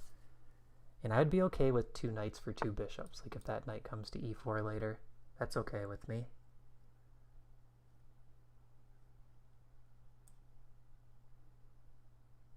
Now let's go for rook c1. And I would like knight e5 next. So we're going to try to make this all about the queen side. Oh, I probably should have done rook f c1. So that bishop could tuck back to e1 later. Yeah, that would have made more sense. Okay.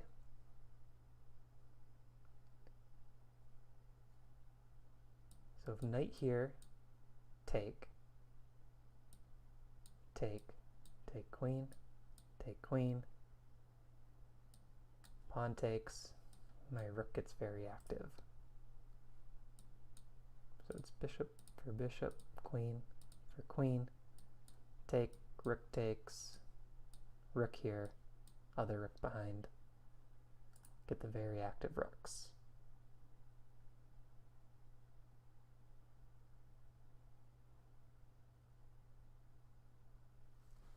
So I'm kind of playing this for the imbalances. That's been the strategy here. Okay, queen d6. I'd like to keep that knight out of here.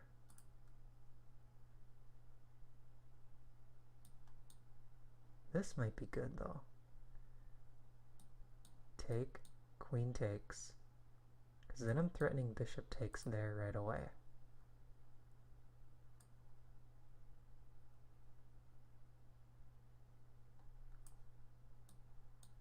I could drop this back.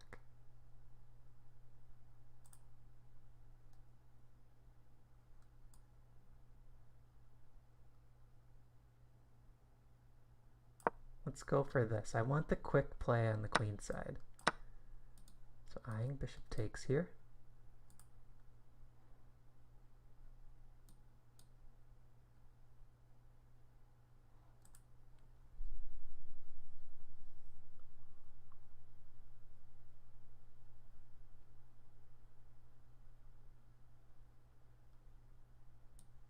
I think knight here, bishop takes here. Bishop takes, pawn takes, queen takes.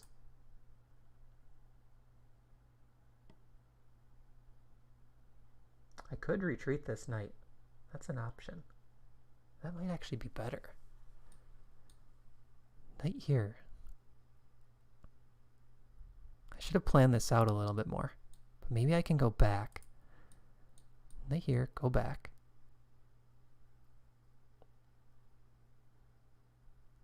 Because again, I'm okay with that imbalance. If knight takes bishop, knight take back.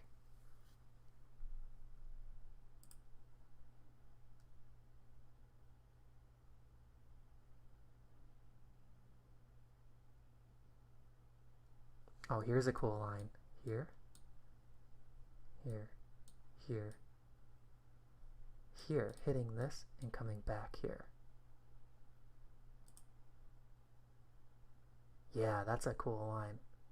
I like that.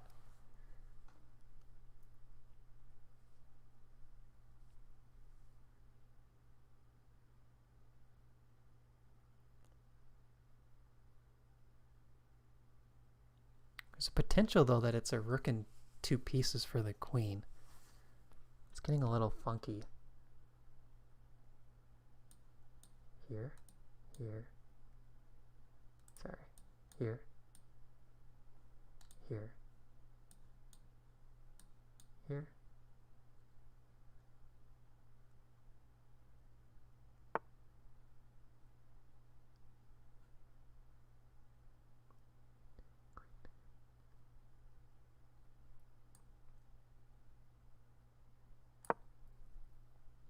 Yeah, I'm just going to play this more solid.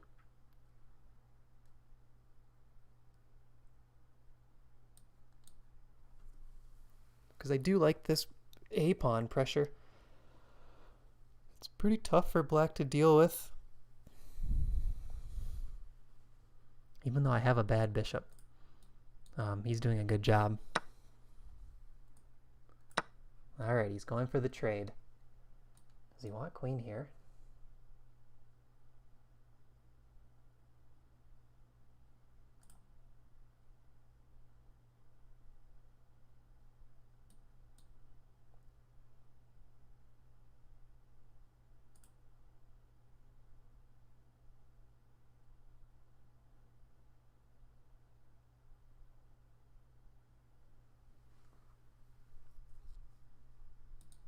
It's interesting.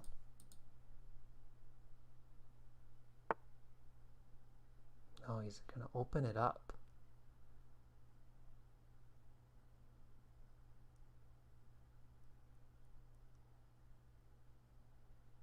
He's trying to open up the bishop. Makes sense.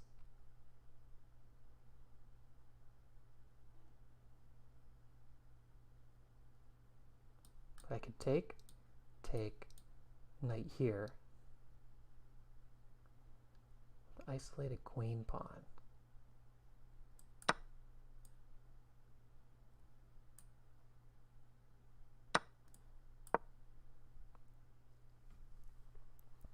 Put a rook on d1.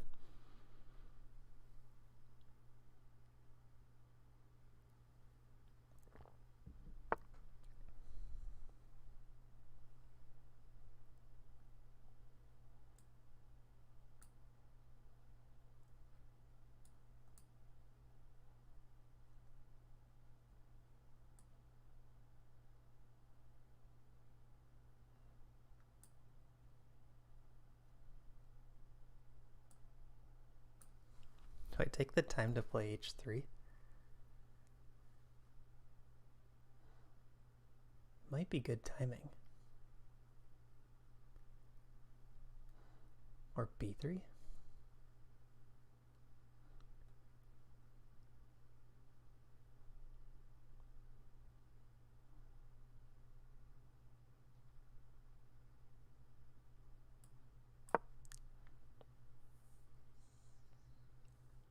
So I have to watch the back rank mate. But I'm threatening rook takes pawn. If rook c8, I think I could trade rooks and then play g3. Because there's multiple pawns hanging.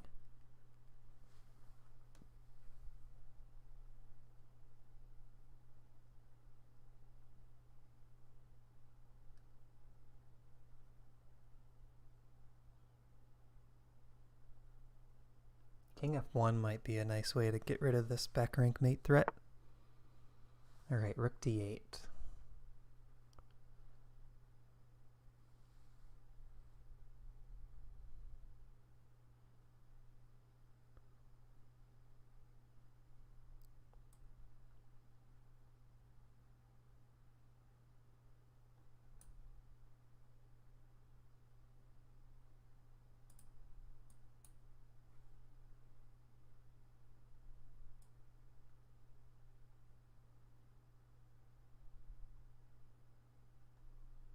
So I can go here and here.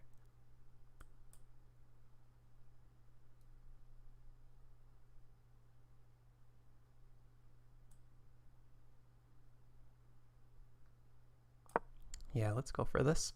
Play it solid.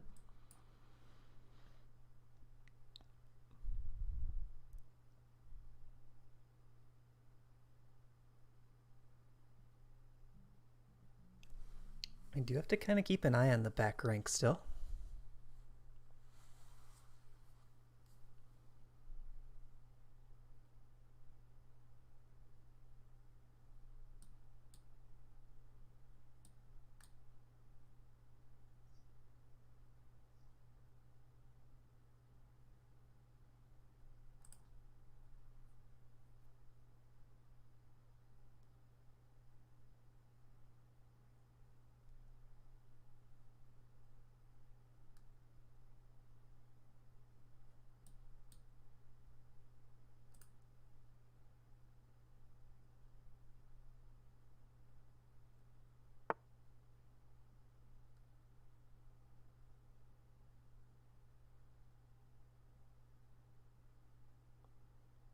Queen a6. He wants the queen trade.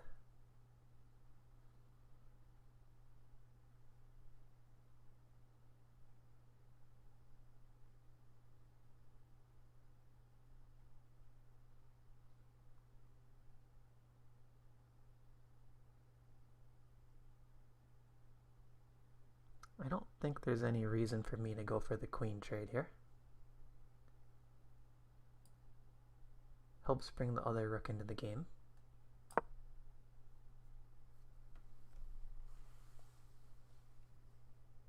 b5, I'll still double the rooks on the d file.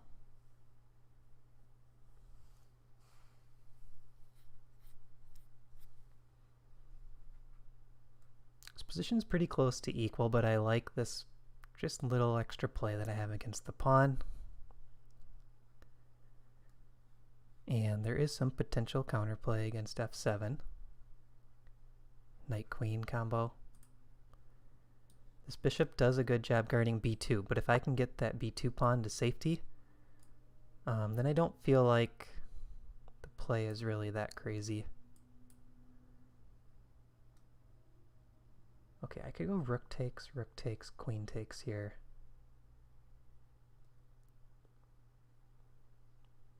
And then get my king up. Rook takes, rook takes.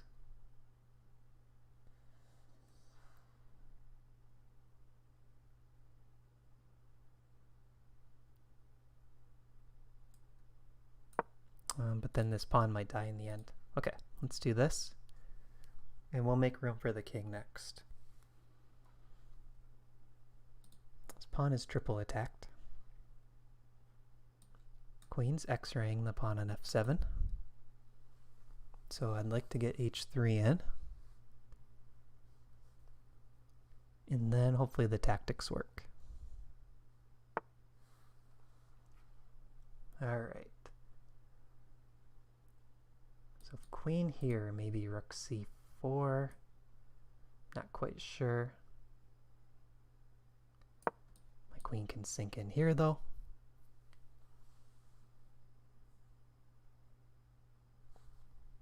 And that's where we get this pressure on f7.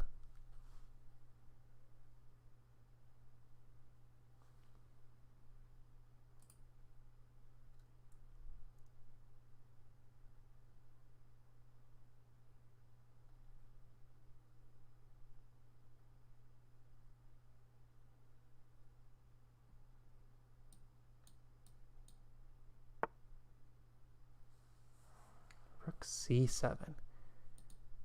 He really wants me to take that pawn. Okay, double, I guess.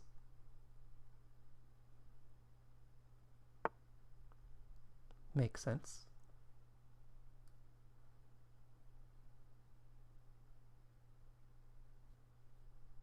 So up here, I take. I've been kind of waiting to get this pawn off of a dark square. Do I do that right away?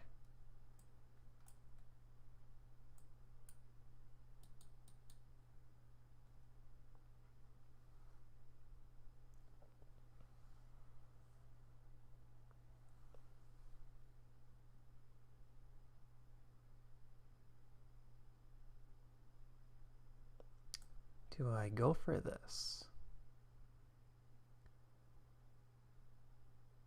I kind of think so.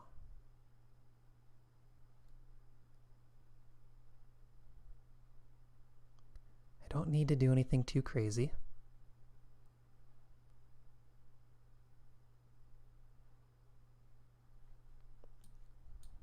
I have to make sure that I don't get forked. Alright, I was wondering if he would go for that.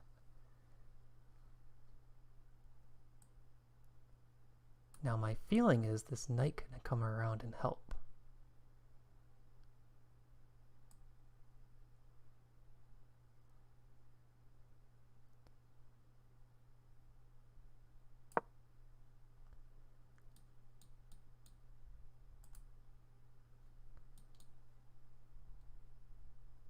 I didn't pay enough attention to that move, but it's an option.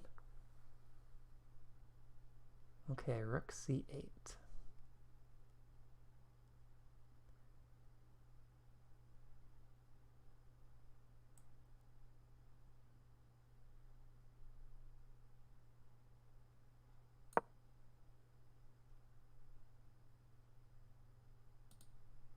Oh, I missed that. Completely missed it.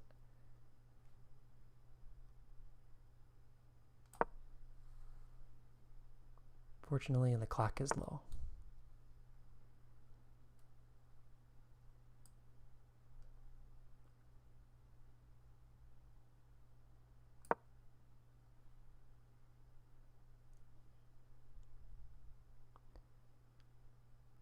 Completely missed it.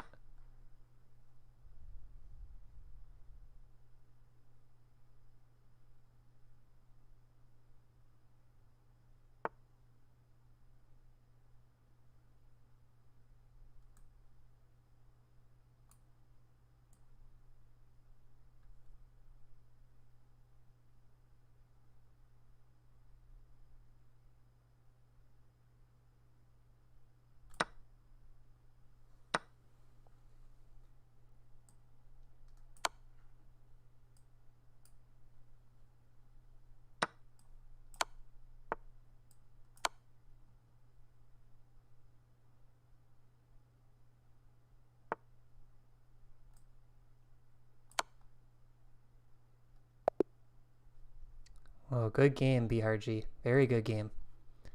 I think there was a tactic there. At the end. Okay, so this is +4, but there was I thought there was a tactic. I don't know why the arrow key doesn't work. Let's see, queen g4. What move was it?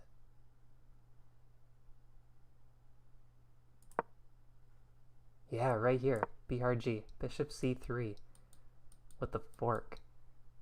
I was in a little bit of trouble here. I think I had to go for the exchange sacrifice. So very nice game.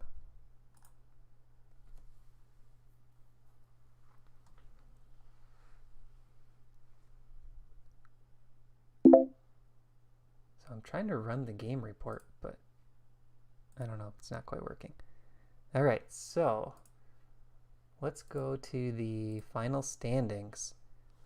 4 out of 4. Some guys smarter chess. Jordan, congrats, 3 out of 4. So Jordan, I see you in the YouTube chat. Jordan, will you send me an email? I don't think, Jordan, you're in our Discord. If you are, message me on Discord, but if you're not, send me an email. Matt@chessgoals.com. Jordan, you can join our simul tomorrow. Are you free tomorrow at 10 a.m. at the same time? 10 a.m. Central? Do you want to join the simul, Jordan?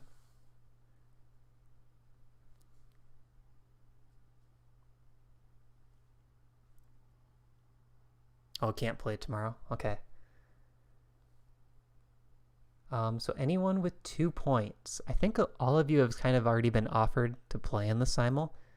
BHeartG, if you want to play in the simul and you're watching on YouTube, let me know. We're going to do the simul tomorrow at the same time on Lee Chess. But I believe everyone else is kind of already either in it or been offered, because these are all ChessGoals members at the top that are in the Discord, I should say. So Presta J, Cynical, Arga, Mateo, Safuya.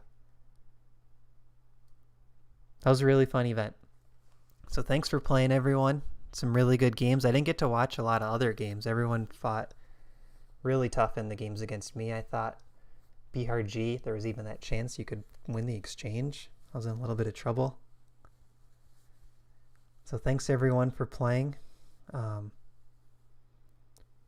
Does anyone want to, I'll do a little like question and answer, I guess. If anyone has any questions, just general chess questions, go ahead and drop them in the YouTube chat. Questions, suggestions, comments, anything you can think of. I'll stick around for a few minutes.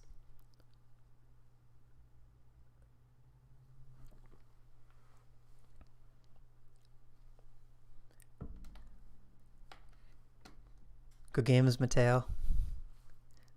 Nice job on the 2 out of 4.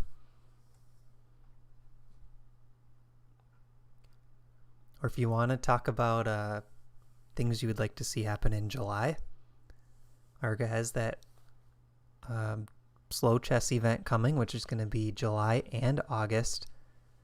Approximately 10 days per round. So a new type of format. That'll be really fun. Jordan, good question. How do you get into the Discord?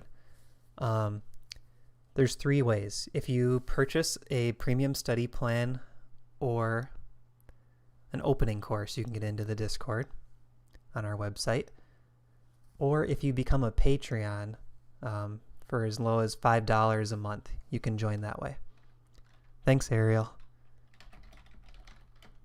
So Jordan, let me send you a link.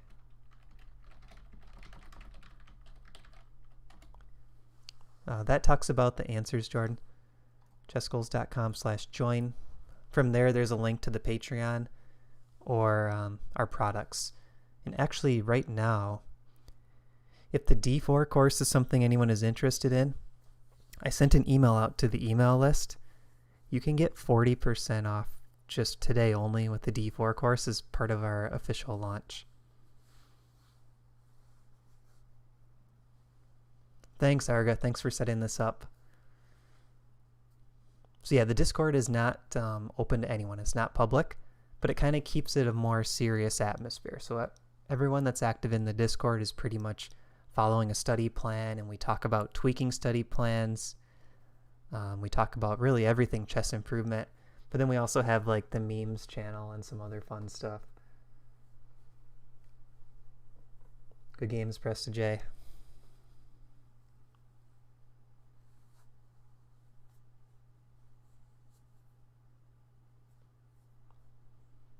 All right, it seems to be pretty quiet in the chat. Any other questions or comments? Things you want to see coming up?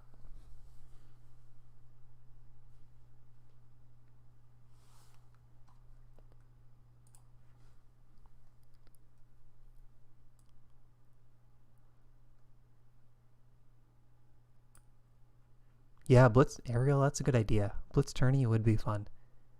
We could do more rounds. Mateo's looking forward to the simul. That's tomorrow. Mateo, me too. So my plan is to reserve slots for everyone who said they're joining the simul. And then I want to see if I can just open it up to the public, but only approve up until we get 10 players. I want to do a 10-player simul again, just to kind of keep that same balance. It's fine. Everyone has issues with Blitz. The F6 pawn sack in the Tal variation. Okay, Jordan, I'm not sure what the Tal variation is. You'll have to help me.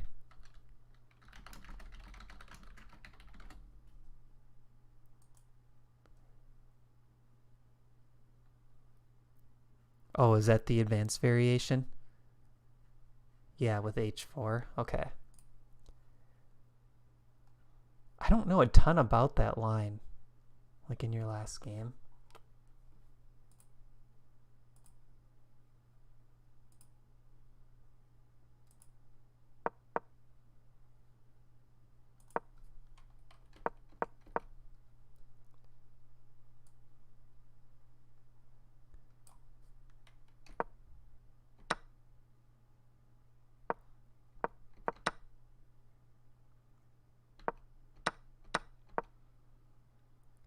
I mean, I think it's difficult to play for black. Okay, Jordan, one thing you should check out, you should look at 3c5. I highly recommend 3c5, Jordan. I've been a caro-kann player on and off for most of my chess career. 3c5 is just a little bit offbeat. What's that screen? I don't know. What did I show? Yeah, the E6 pawn sack, I think it's strong for white. But yeah, if you play 3c5 here, this is in our caro-kann course, Jordan. And we actually have one full chapter for free on YouTube in this line. So go to our YouTube channel and look at the caro-kann playlist. There's previews for every chapter, or we have a page on it, which I'll link in the chat right now. So that page has the full chapter on when they play c3 in this position, but then it also has chapters for every other caro-kann line. So it's a full repertoire against the caro-kann. We have videos, PGN, that gets you access to the Discord where you can ask questions. And there's some bonus content, not a lot right now, but we'll be adding bonus content as we go. So currently I'm working on a Slav defense course, and then I want to go back to the other courses like the caro-kann and the 1d4 course, and I want to add sample games and stuff.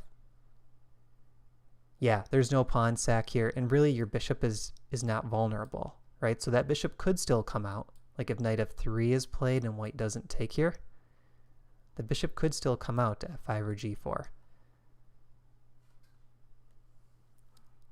I see YY. Have you learned chess theory? I've memorized some theory if you're asking me. But I don't put a lot of weight into opening theory. Even though it's helpful, you know, I think it makes more sense to try to understand the positions.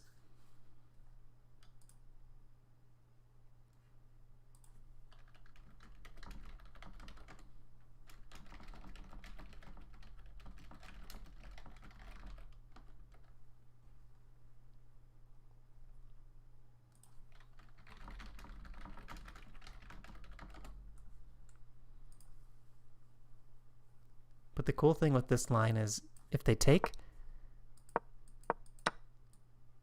you can play e6 and then knight d7 and hit both of these pawns. So it's sort of like a delayed French, but it's a line that gives us the initiative.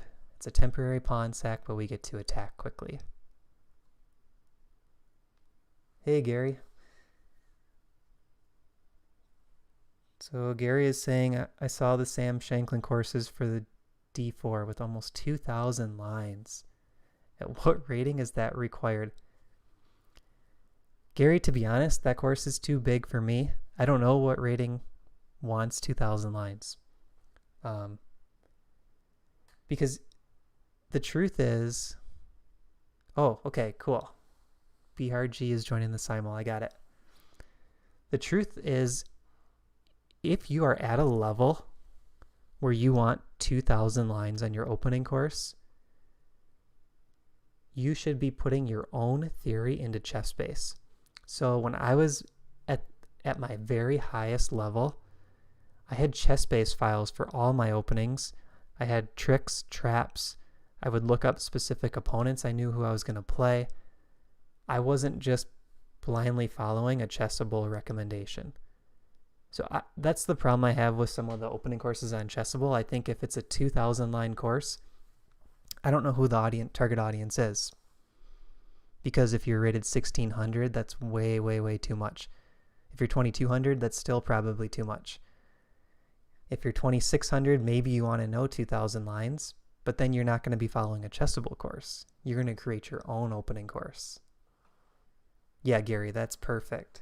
Make your own PGN and ChessBase for the London. That's really good. You can use those courses as ideas, but really I think even just training Chessable in general should be more of like the very core of your opening course or specific tricky lines that you need to memorize. But really you don't need to be training all of your repertoire moves in Chessable. A lot of it's just, do you understand the positions? Any tips for a 600 rated player?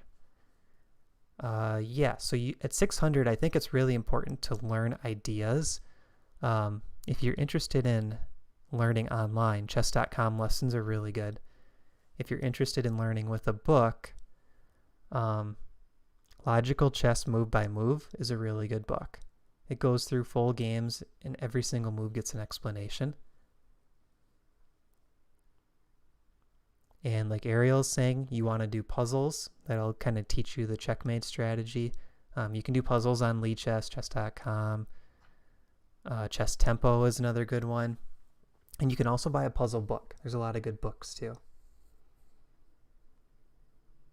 And then the next thing you want to work on is kind of analyzing your own games, figuring out what went wrong and what things you can learn from. And we do have free information for novice players. Let me pull that up. It'll just take me a second.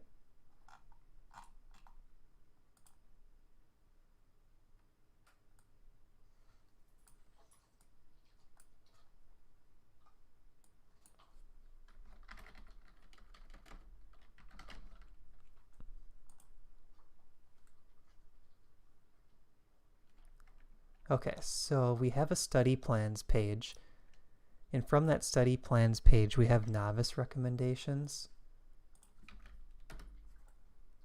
and that's all free information that can help you out. Logical chess move by move.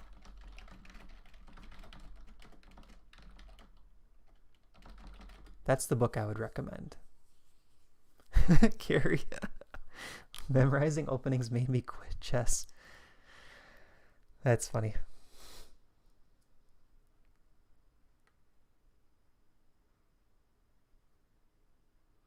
So Gary, I think like around 2000 you'll run into players that are really prepped and you want to kind of have a better feel for the positions.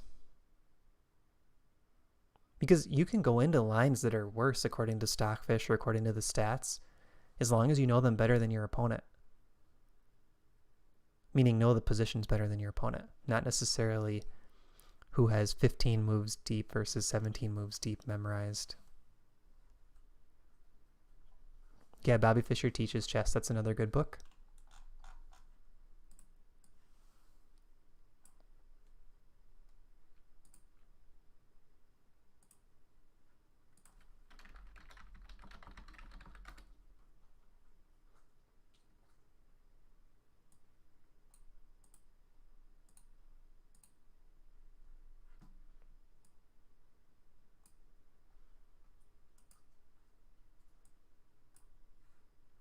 Yeah, you're welcome, Gary. So any other questions that you guys have? So if anyone's interested in over-the-board chess specifically, I am working on an article currently, and it's almost ready for publication on chess.com. And it's going to be how to improve your over-the-board chess using chess.com specifically. It's not geared towards any certain rating, so kind of like probably 1000 to 1800 range is kind of who I would aim it for. But it talks through like exactly what to do to improve your over-the-board chess using chess.com. Jordan's asking the typical setup for the D4 course. Okay, let me pull that up.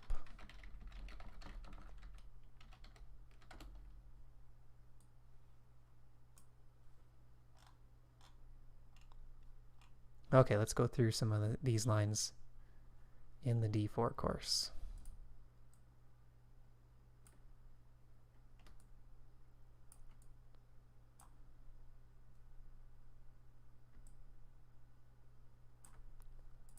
Okay, sorry for the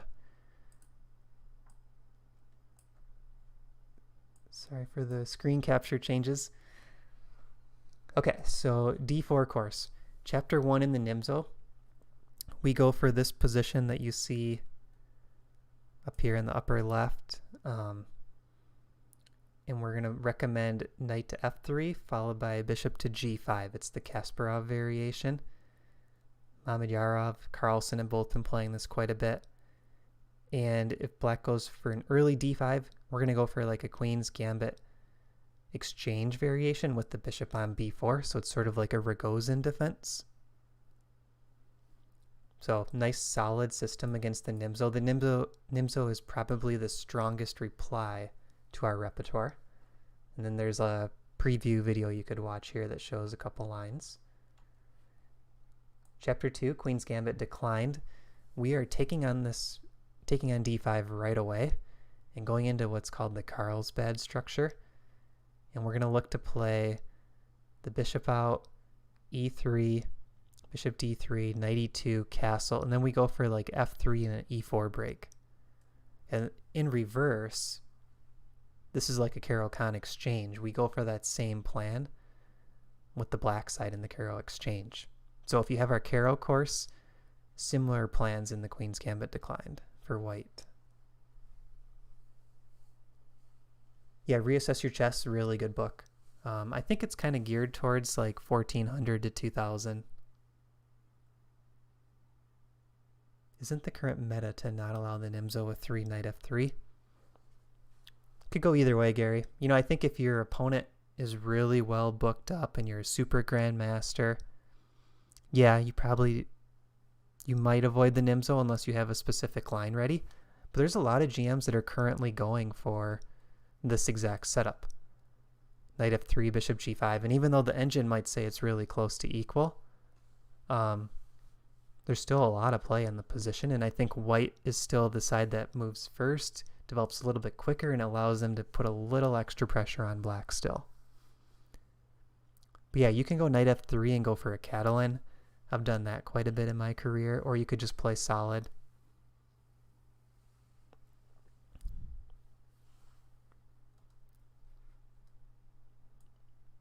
And if Reassess Your Chess feels too difficult, Silman also has a book called Amateur's Mind, which is really good.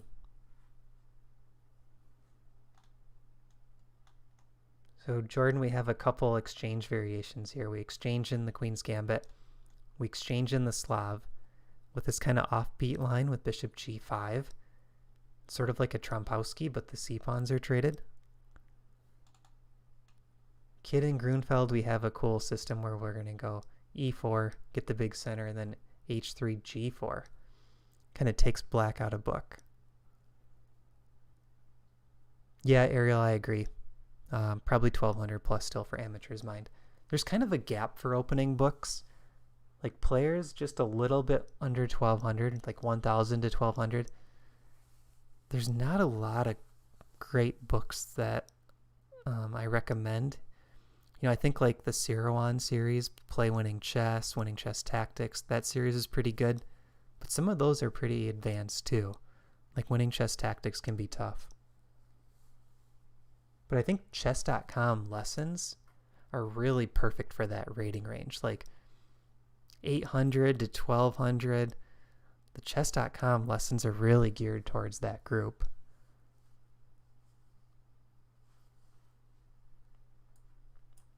Then we have the Benoni chapter.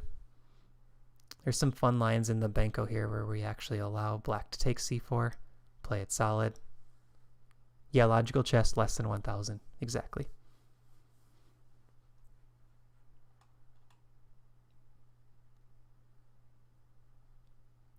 And then we have some other d5, other moves, other systems.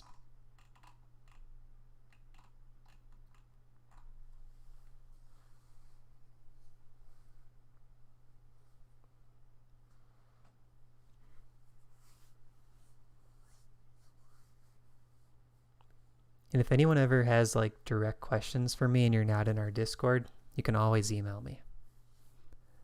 I'm pretty consistent at replying. I try to reply to every single email, message, YouTube comment.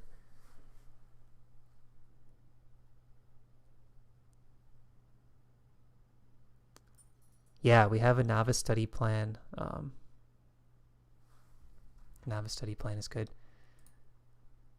So there's nothing wrong, Gary, with playing the London.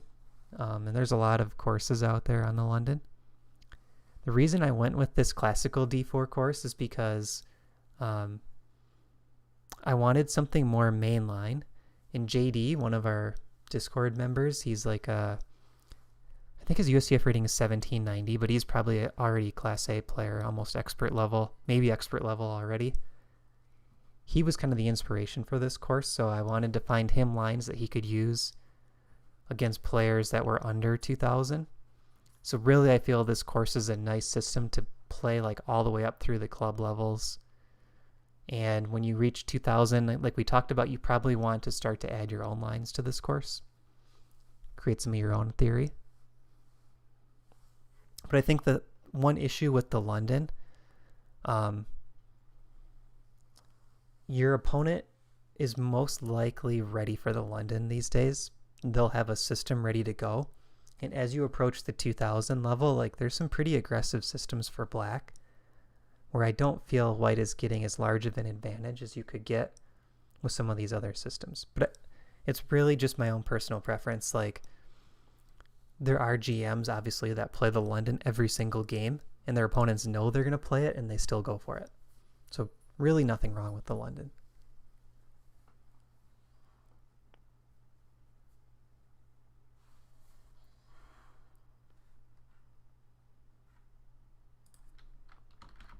One thing I like to look at are the opening stats on Lichess. So on Lichess, you can go to their opening explorer. The stats are kind of hidden by my face. There we go.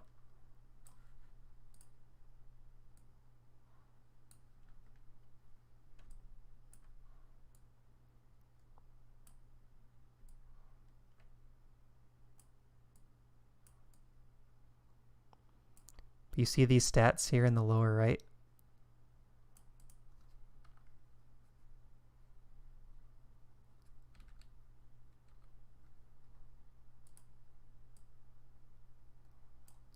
You can use these stats in the Lichess Opening Explorer.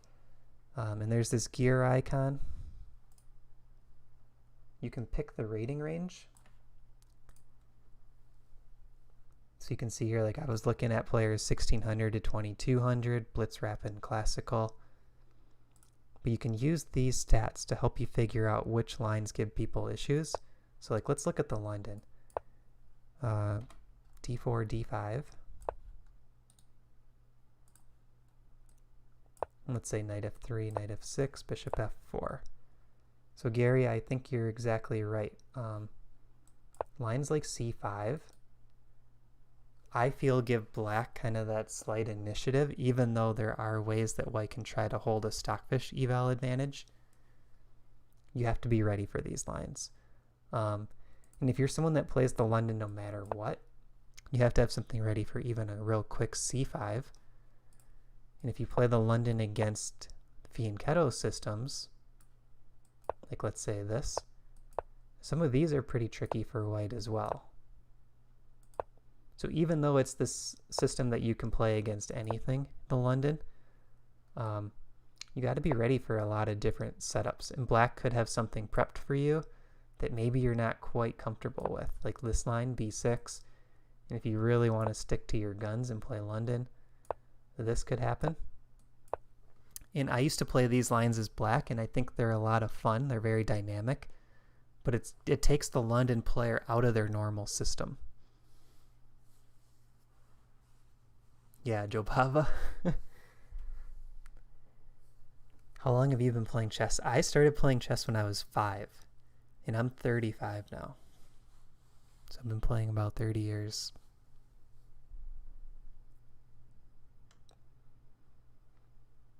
And I've never been a London player. I used to play e4, Joko piano.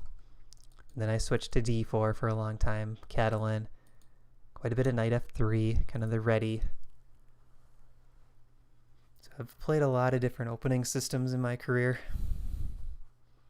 And for black against e4, I've done e5, the Perk, the Caro, the Sicilian, the Modern. And one time or another, I've played all those systems as kind of a main weapon. Against d4, I've done quite a bit of the Slav. For a little bit, I tried playing Nimzo, Queen's Indian, but it wasn't really my style. And the Benko I also really enjoy. That's been a main weapon of mine. So that's where they go d5 and you play b5. Sack a pawn. Thanks, Gary. Thanks for playing, and I'll see you tomorrow on the Simul. Gary, let me know your Lichess username somehow, just to make sure that I get you in for the Simul. And good job in the tournament today. French defense, perfectly good system. I like it because it's still fairly easy to play for black and it's solid. My bias is slightly towards playing the caro-kann over the French, but there's nothing wrong with the French. Okay, Gary, maybe let me know your username if you make it, when you make it. You can send me an email. But that'll be great to have you. Oh, and then the other thing is, for the simul tomorrow, you do have to join our Lee Chess group.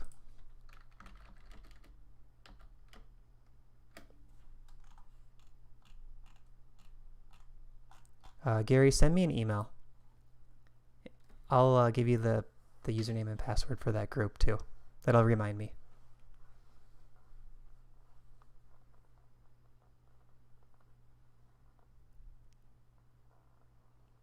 Okay, so we still have 9 people watching, it looks like. Any other questions? Oh, I think what I was going to say is e5 can be tough to learn, I think, for black. There's a lot of different gambits. But when you play something like the French, Scandinavian, or the caro, I think you can avoid quite a bit of theory if you want to. All right, thanks, Gary.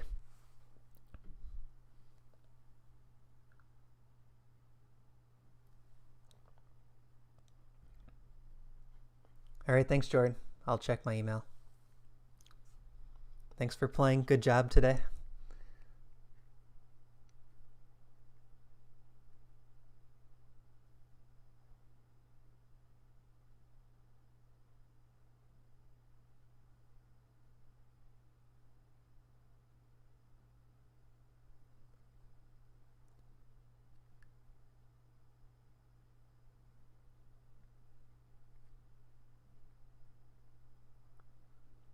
So I do recommend the caro-kann as my main recommendation. I think Sicilian is also good. I'm just not a big fan of e5. It's playable, of course, but I think it's hard to learn. Jordan, I don't know if I see your email yet if you're still on. Unless it's just slow to load.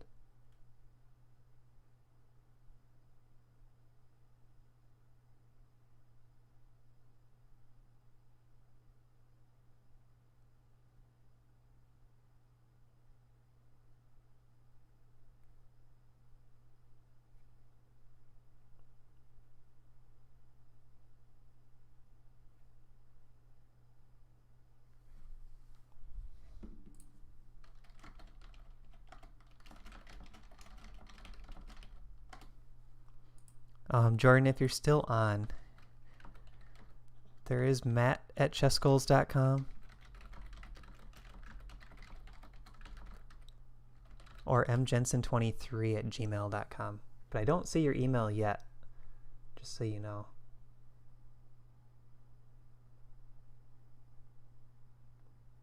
Hopefully I didn't give you the wrong email address earlier.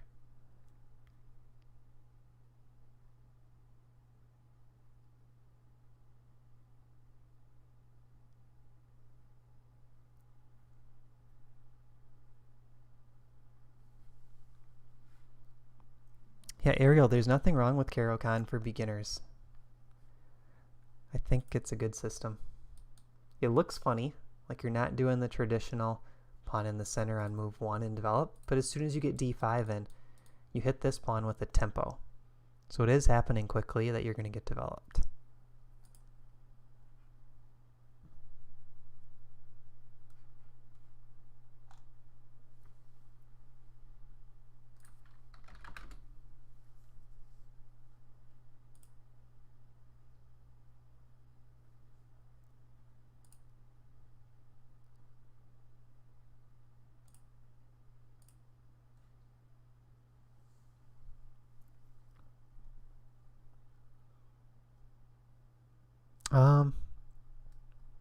Yeah, that's the problem. Every opening is kind of deep on theory. You know, I think French defense has a lot of theory after this or this. And if you want to simplify your theory, you could play what's called the Rubinstein and just take here. That's not a bad option.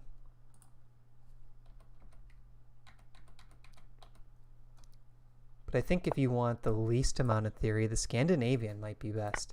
After take, you could just put your queen back on d8. It's slow though.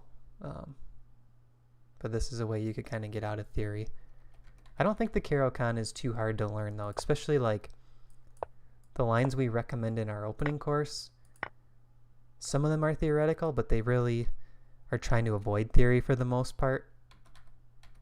Try to get you out of the situations where it's like, oh, I got to memorize 12 moves deep to not fall for something. We try to avoid that.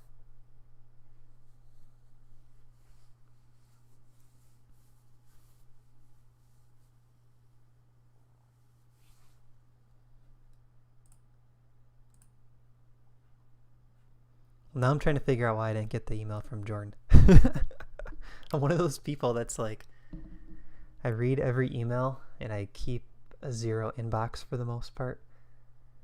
So when someone says I sent you an email, I should see it. And if I don't see it, then I'm like, where's the email?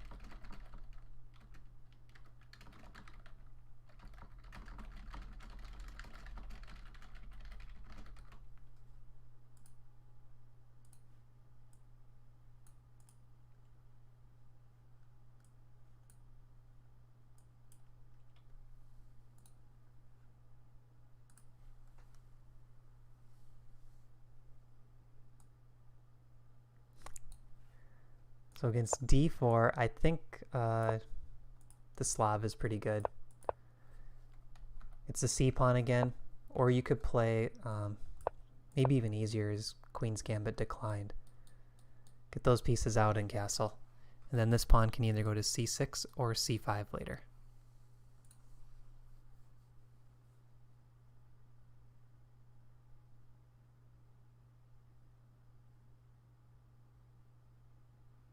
I mean, the thing with some openings is they're more positional. You get a feel for it. That's the camp I put the caro-kann in. The caro-kann is a more positional opening. You learn the ideas.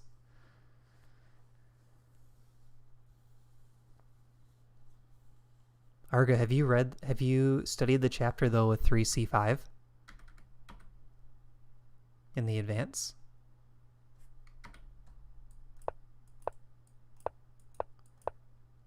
Because we don't recommend bishop out to f5, we recommend c5.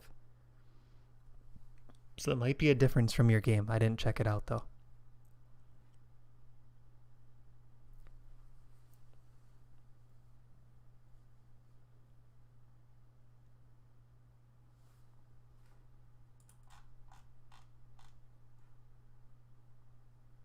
Oh, you don't have the course. Okay. So 3c5 is what I'd recommend.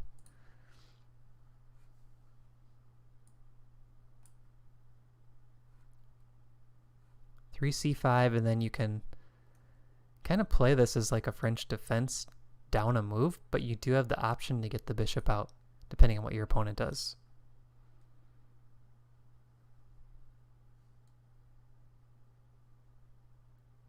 I think after 3 bishop f5, there's a lot of theory that you have to learn, like this h4 as we've seen in the tournament, g4, knight f3, knight c3. So in my opinion, the game is in White's court here. White's going to be more comfortable in these lines. White's going to have one system ready to go. That's called the short variation. That's the Shirov variation. And you got to be ready for all of them. Whereas this is more likely that you know the theory better than your opponent. At least from what I've seen in practice. So I do like going for some slightly offbeat lines too when it comes to opening prep.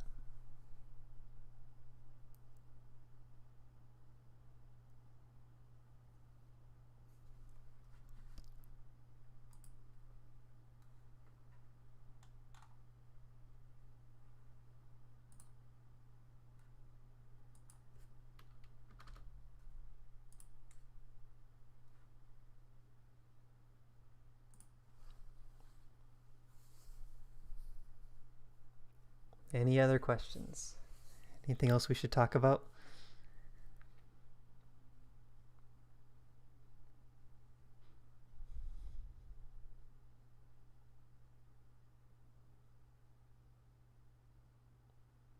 All right, I don't see any more questions coming in. Well, I appreciate everyone who watched, stayed for the whole thing. Yeah, thanks, Arga, for organizing this. This was really a lot of fun. Thanks to everyone who played. Tomorrow on Lichess we have a simul, so come check it out. We'll probably open it up to the public once we get all the players in that we guarantee the spot. So thanks for watching. Hope everyone has a good rest of your day or rest of your evening if you're not over here in this time zone. All right, have a good one, everyone. See ya.